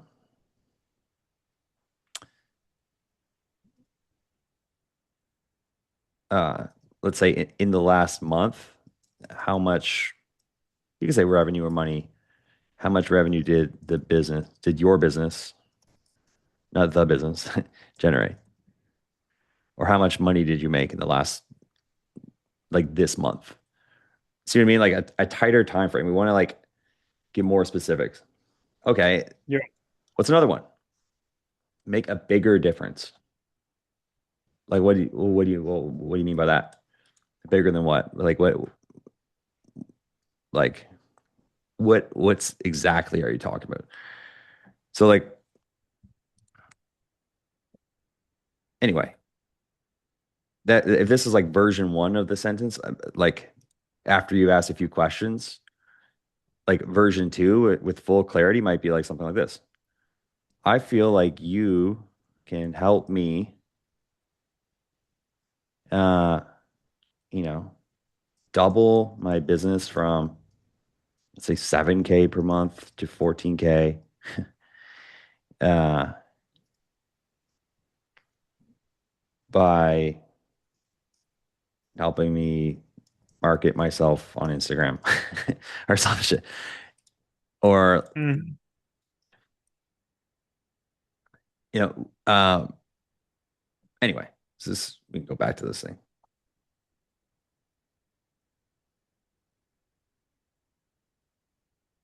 Like if you have the right strategy, gotcha. Yeah, I feel like I feel like just off talking to you yesterday, I feel like you actually really helped me grow my business and make a bigger difference than what where I got now. Okay. Yeah. And, so we can look at a few numbers. We don't have to go too far into. Okay, so we're also going to look at this question, or what you said here. So we can look at a few numbers. We don't have to go too far into detail, but we kind of need to know, like I was saying, we kind of need to know if this is the right fit for you, because it might be a good fit for someone else, but not for you. Okay. So like all of this was like kind of like just didn't need to say any of this. Okay. Number one, like week. Okay, so week. It's like, God damn it, it's doing the Zoom thing again. Like this is like if you ask a lot, if you this is not even asking questions. This is like preamble before your question. You know what I mean?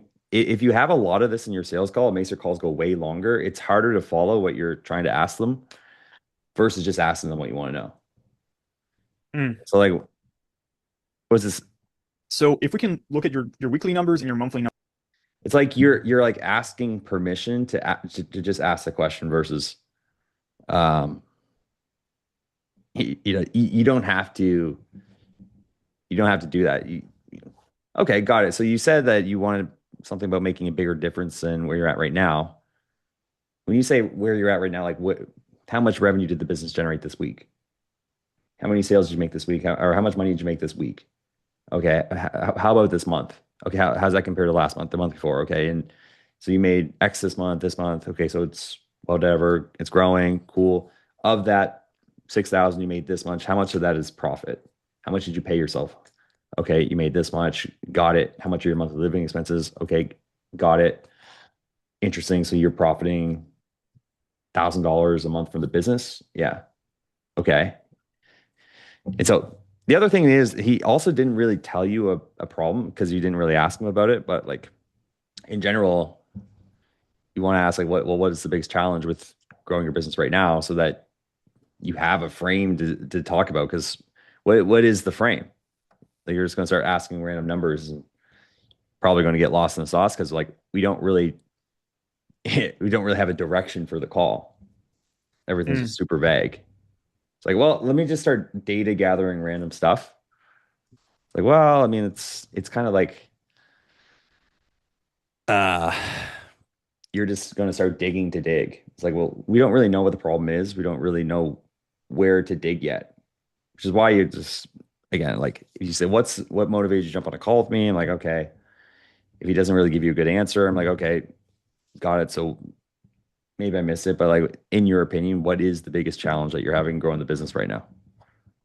Oh, it's just this. I'm not getting enough new customers. Okay. Got it. So you're not getting enough new customers right now.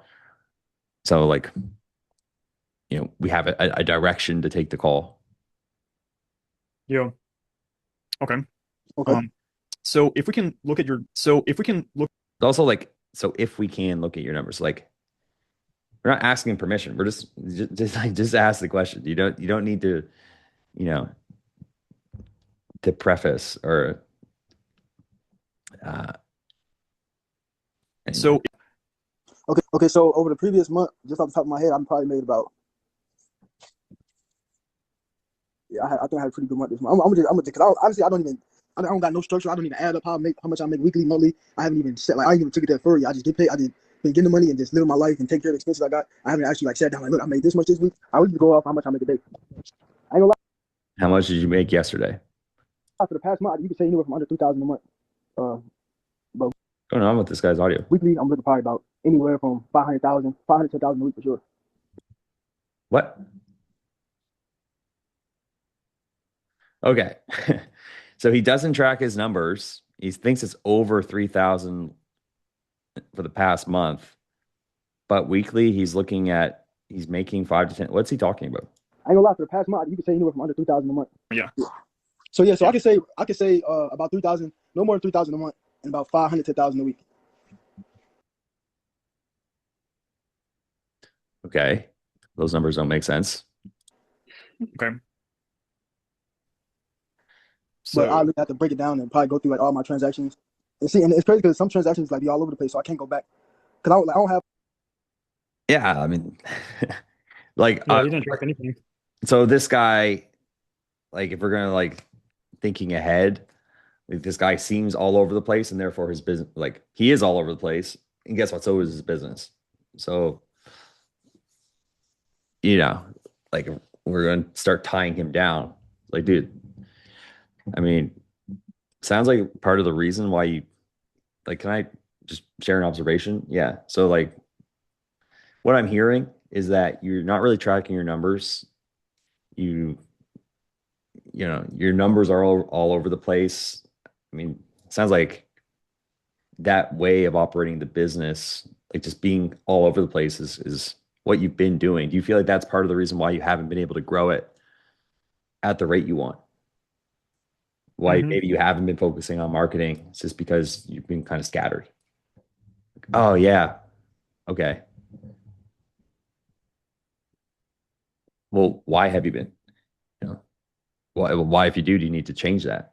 Like what's going on now that means that you're no longer willing to be making less than $3,000 a month in your business? have like Square, none to keep track of all the payments. You know what I'm saying? So it's hard for me to go back and see what I made. Okay, and I'm just writing this down. Okay, and what would you say your weekly expenses were? Here's the other thing too. Like he says, I don't know my. He's like, I only know my daily numbers. You know, and so he's like, he said under 3,000 for the month. You know, I just want to kind of like keep all the units the same. So like, okay, so you made under 3,000 this past month. How much were your expenses this month versus like weekly? And then you're just gonna try to add it up anyway. Since he's like, he kind of went from days to weeks to months. Well, like I say, just the gas, and if I need like Another one. What would you say your weekly expenses were? Like, what question are you asking? Like, what are the categories? No, the question you want to know is like, how much are your weekly expenses? You know, so like, just being more specific in your like communication, you get the answers that you like, the information you actually want, right? So it's like you're on the right track, but it's just like thinking ahead. Okay, what information am I actually looking for to fill in like the, you know, like this guy's trying to like paint a picture of his current business and situation right now. Like, what do I need to know? Okay, so got it. So you made somewhere under 3,000 this month. Okay, the next thing I want to know is like, well, how much? That's what's going in. How much is coming out? Okay, so if you made under 3,000, how much did you pay a month? How much were your? I guess it depends. Like, how much are your business expenses, and then how much are your personal expenses? You know, in other words, like, what's your profit? How much do you pay yourself out of that? Sounds like he does. Sounds like he pays them all. Like, he just pays himself completely out of the business. But, like I say, just the gas, and if I need like products or something like that, but that's really the only thing I spend now in daycare. Like I'm counting that as my expense because it really come out of my check every dollar I get that day. It really come out of that, so that's why I count it as my expenses. But really, daycare, product, and gas. That's really all I spend money on. Other than that, that's it. Cool. And do you have the numbers like specifically for your expenses? ballpark. No, I can. He doesn't know his expenses either. That's crazy. But at least you can estimate. Yeah. Let me see. I'm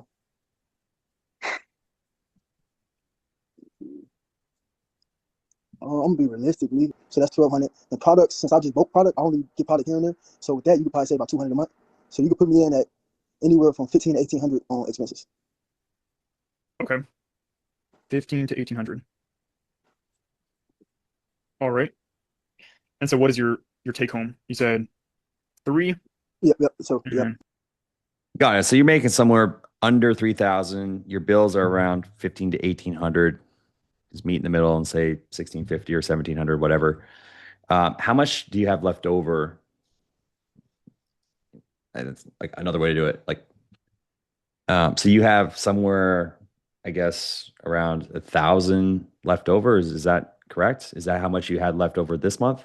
Oh no, it was way less. Okay, and how does this month compare to last month? What about the month before that? How long have you been doing this business for? Okay, so let's see here. I'm gonna put in my calculator. Okay. Yeah. Oops. Okay, so yeah. So you're only taking home about 1,300 a month? Oh yeah. Like if you break down after all expenses, you can say that. Yeah. And it's what do you mean you can say that? Is it accurate or not? kind of hard for me to even just like, oh, I'm taking this home because, like I said, I get paid every day. And right now, it's like most money is coming. Like, we got things we got to pay for. I got to use out of my own money because my wife only get paid once a month or something like that. So literally everything, it's kind of hard for me to save right now. Use money for other things, and I got to pay all that. This guy's like sounds like he's underwater, man. Your phone is a little muffled, but I could understand what you're saying. So yeah, okay, I got you, bro. Do you have another income source besides? Yeah. So right now I am investing into trading, but my real other income source, I do like furniture. Like I get trash and I turn to cash. So I got a garage full of furniture, and it's like a mini store in my garage. I got all type of different stuff I sell off marketplace, or I have yard sales once a week. People pull up there, but I just So the meta problem with this guy, in my opinion at least, is that he is all over the place. Like he's doing way too many things. He's not focused, right? And so outside of the marketing service, which is what the tangible thing you're selling him, like the internal thing that I would want to get him, to agree on, like, is that his biggest problem is lack of focus. And that's the reason why he has to do all these different things. Do you feel like if you were totally focused on your detailing business with the right strategy, you had marketing, your numbers are in order, that you could be doing better in the business? Yeah, I do. Okay. Any idea how much more you could be making? I know it's hypothetical, but any ideas? Oh yeah, I could be doing 10K a month easily. Okay, so why haven't you been focused? Yeah. Yeah. Are you, do you feel like it's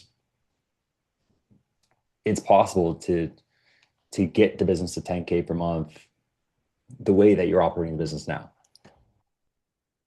If he's honest, he'll probably say no. If he's, he might say yes. Like, okay, how? Like, how are you gonna do that? Well, yeah, I guess I don't really know how. Okay, so is it fair to say something has to change if you're going to actually grow this business? Yes. Okay, are you ready to make that change? Yeah. Okay, why now?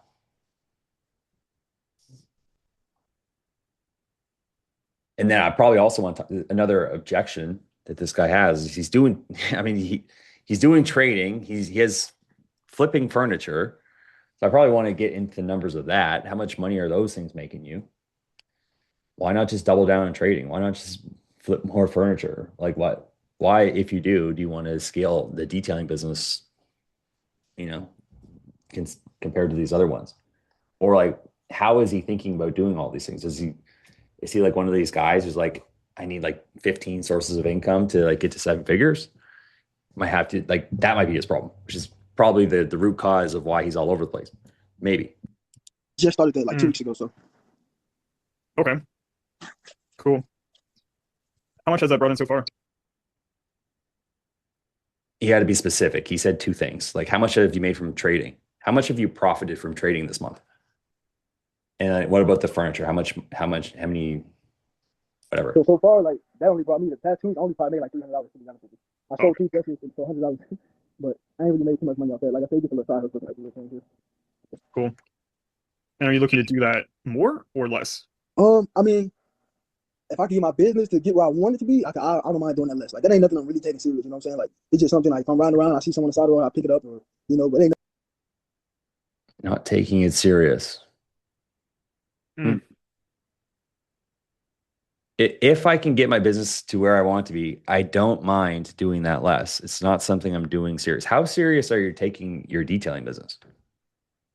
Like, that ain't nothing I'm really taking serious. You know? Yeah, like one of the things is like just getting to a real conversation like as quick as possible. I got to use the water. I need a little bathroom break for like. Sure. Yeah. I'll be back. I'll be back. Thanks, man.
Okay, back.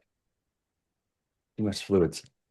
Okay, so anyone who's still here, John included, based off what you're hearing from this guy's numbers, is it any surprise that he gave you a financial objection?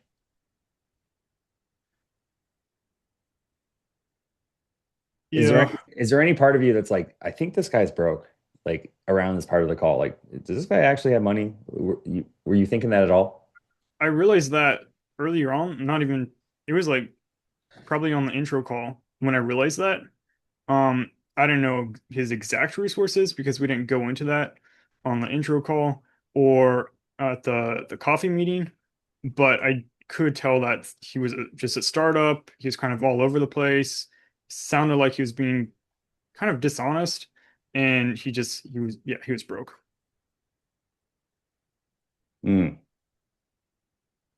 I was just trying to push for it I because think we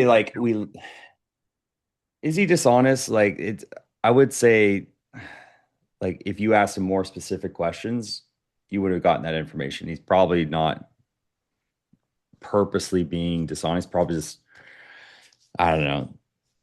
Like this is what people do. They'll if you give them an inch, like for example, so common when you're selling to like coaches, for example, it's like, so how much are you making in your business right now? That's why if you ask how much are you making in your business right now, they might tell you 20K. And then it turns out that they made 20K, but that was 6 months ago. And then last month they made 8. And the month before that they made 5. And the month before that they made 13. And then the month before that they did like 10. And then the month before that they made 20K. So like they're going off their best month. And it's not that they're lying. I mean, they kind of are, but it's like you just didn't ask, you didn't get the right data. You know what I mean? You just weren't specific enough in your questions. So like with this guy, I'm like, okay, so you've got a lot of things going on. Like total, how much income did you generate last month between your trading, furniture, and detailing? Okay, got it. So you made 4,500. And after bills, you said your bills are around 1,700. Yes. So that's like around 2,500 you had left over. Is that right? Yeah. Okay. And then, how does that compare to the month before? The month before, like how long have you been running this business for? Okay. Got it. This long. So, um, I'm curious, given the fact that let's say you're detailing business. Oh, what's going on here? Did I freeze up? just a little bit. My computer. So it's like, okay, so given the fact that your detailing business is generating 80% of your income right now, or whatever the numbers are, you know, why are you doing these other things? Why not just double down into your detailing? You know what I mean? Uh, oh, well, I just don't know how to get clients. Okay, got it. So, like, do you know any successful car detailers that do know how to get clients in your area or personally? No. Okay. Do you feel like if you knew someone that was doing it successfully, um, and they were your friend and they told you what they were doing, do you feel like you could just copy them and get the same results? Yeah. Okay. Interesting. And so let me ask you another question. So, like, over these last 6 months that you've been detailing, um, have you reached out to anyone to get help with your marketing and getting more clients? Like maybe any coaches, consultants, agencies, anything like that? Maybe bought any courses? No. Okay. Do you feel like, that would solve the problem, at least of getting your name out there and getting more clients? Yes. Okay. So any particular reason why you didn't reach out and try to find someone to get help with this? Yeah, basically you're gonna have to give some answer, which might be, hey, Go. I just don't have the money. Yeah, I just don't. Okay, got it. So you don't have a lot of money. Okay, well, is not investing the money you do have going to is solve the problem? No. Okay. Well, considering you don't have a lot of money and you need to learn how to market yourself, like, how do you plan on fixing that? Like, how do you plan on coming up with the money to actually get this business to where it needs to be so that it can be your main focus? You can, you know, provide for sounds like you have a kid in daycare, your life. How do you plan on coming up solving that problem?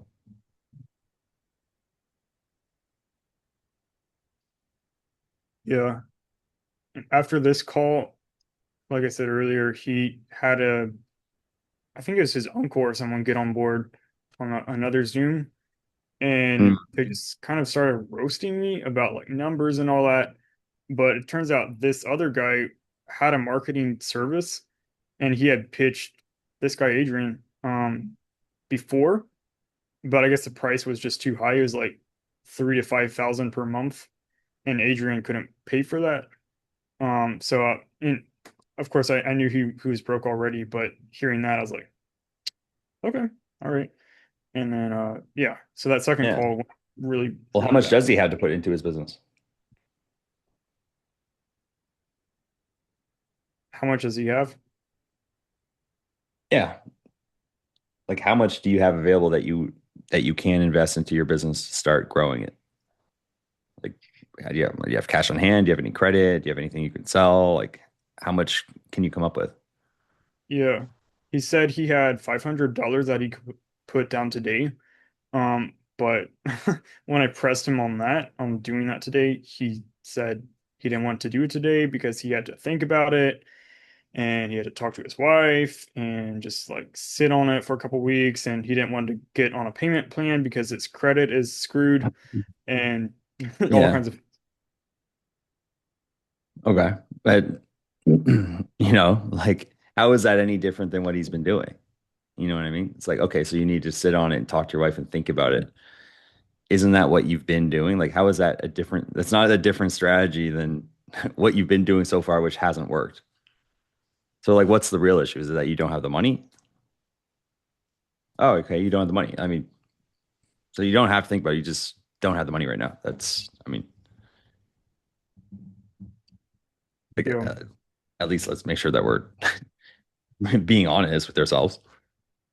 Okay. So it's not a problem that you don't have the money. Like, do you have any plans of how you could come up with money? Oh yeah, I can ask my uncle. Has your uncle ever, you know, loaned you money in the past for something like this? No. Yeah. Or maybe he has. I don't know. Yeah. Considering that, he has $500. Sounds like it's his last $500. He doesn't have good credit. I mean, really, this guy, it sounds like his only shot is either number one, like his uncle pays for him, or maybe his wife has decent credit and she could put it in her name and do a firm with Klarna. But I mean, just like a hard prospect to close. It's just, they don't have the money. They don't have the money. Sure.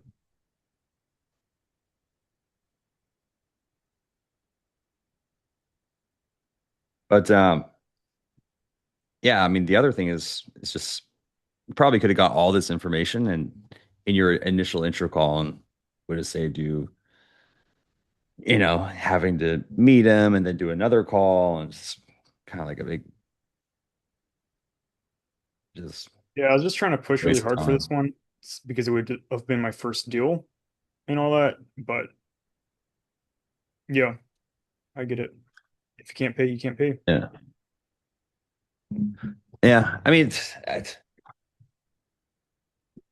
we've had people join Boris's program where they had no money and they had people like their sister or parents or freaking spouse either pay for them or put it in their like a firm and Klarna under their name. So like there's always like a shot if the guy's like serious and 100% wants to do it and he's definitely sold and everything else is done right.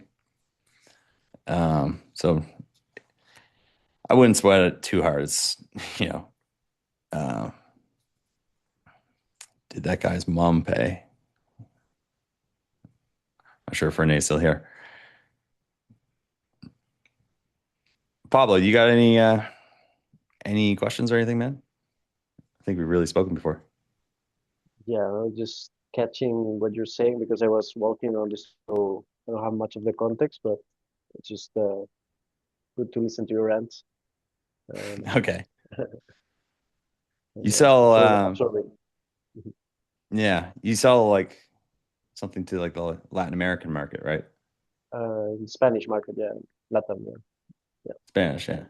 Communication courses. Okay, interesting. How's that going?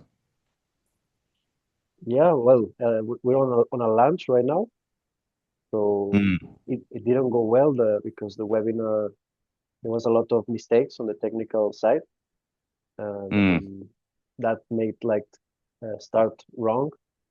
But in the end, the results are not being that bad for what happened. Okay. Yeah, Huh. Interesting. right. I am the top closer right now in the launch. Mm. Interesting. I feel like the webinars and launches and stuff are coming back, and like challenges and stuff. There seems to be a lot of people doing that now. Yeah. Um, You think? oh, who's messaging me? The hell?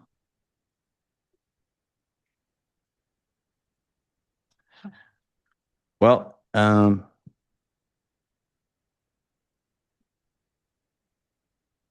yeah, like I said, John, I probably wouldn't sweat that one too much. You know, just keep at it, keep learning, work on let's say working on like tightening up the questions, just get more specific data and like ideally it's you're not like moving on in the discovery until you know you don't really have any further questions. There's nothing that's like I don't really know how much money this guy has, but I'm just going to pitch him. Like, you're like, okay, I know that he has a credit card with this much. He has roughly this much in the bank. He's making this much after expenses. He has like this much left over. I know why he wants to do this. I know why he needs to do it. I know why he needs to do it now. We know what's causing it. We know why, like all these things. Um, so just, I guess one thing at a time is just making sure that you're just nailing the basics, showing up in the right state, nailing the right frame, asking a good opening question, focusing on the pain points, getting in those specifics after that. Yeah, appreciate it. I guess that second Zoom call was really weird because his uncle or whoever it was, uh, he had like a marketing service and all that, and Yeah. he was just trying to look at all my numbers and I'm like, I don't have that. So I did try to show some of the winning ads that other people have done, but he said that even though the strategy might work, he wasn't interested in investing because I didn't have numbers to show for it. I didn't have before and after numbers and all that. And I said, I'm just starting out with this offer. I've done similar things before, and that's why I don't have numbers yet. His uncle's into marketing. Why doesn't he just get his uncle's help? It's because the car detailer guy couldn't pay him. Like, I think it's like 3 to 5 grand per month to do all that Hmm. stuff. So,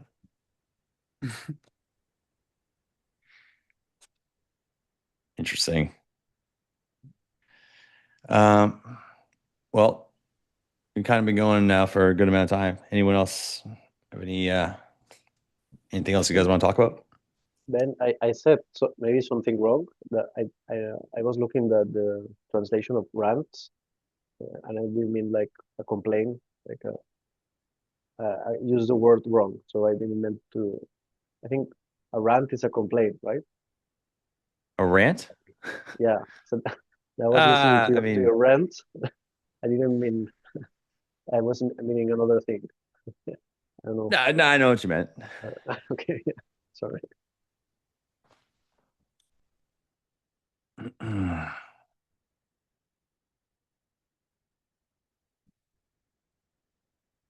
Um,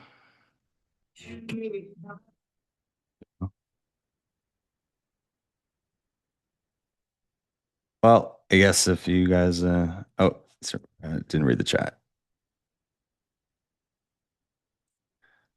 Oh, apparently the guy's mom did not pay. Damn.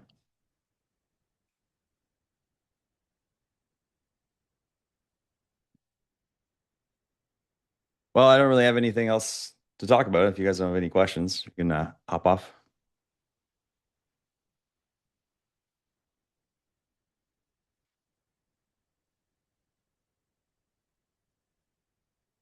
Thanks, Ben.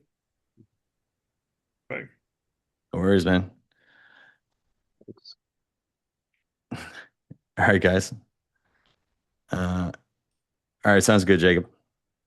All right. Good stuff, guys. I'll post this one shortly. So yeah.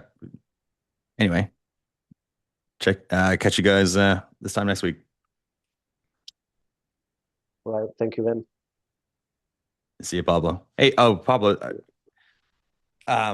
Did you find me through Josh's channel? Yeah. Okay. Yeah. Are you you're trying to join UCM? I'm gonna join you soon. Nice. Cool, man. I met David also. Yeah. Yeah, David I called don't me. know. Okay. Yeah. He Yeah, man. wrote me through Instagram, so we start talking. Nice. Yeah, David's the man. Yeah. Cool. Well, maybe I'll see you in there. Hopefully, yeah, yeah. Hope next soon. Yeah, there you go. All right, And guys. yeah, thank you. All right. Take it easy.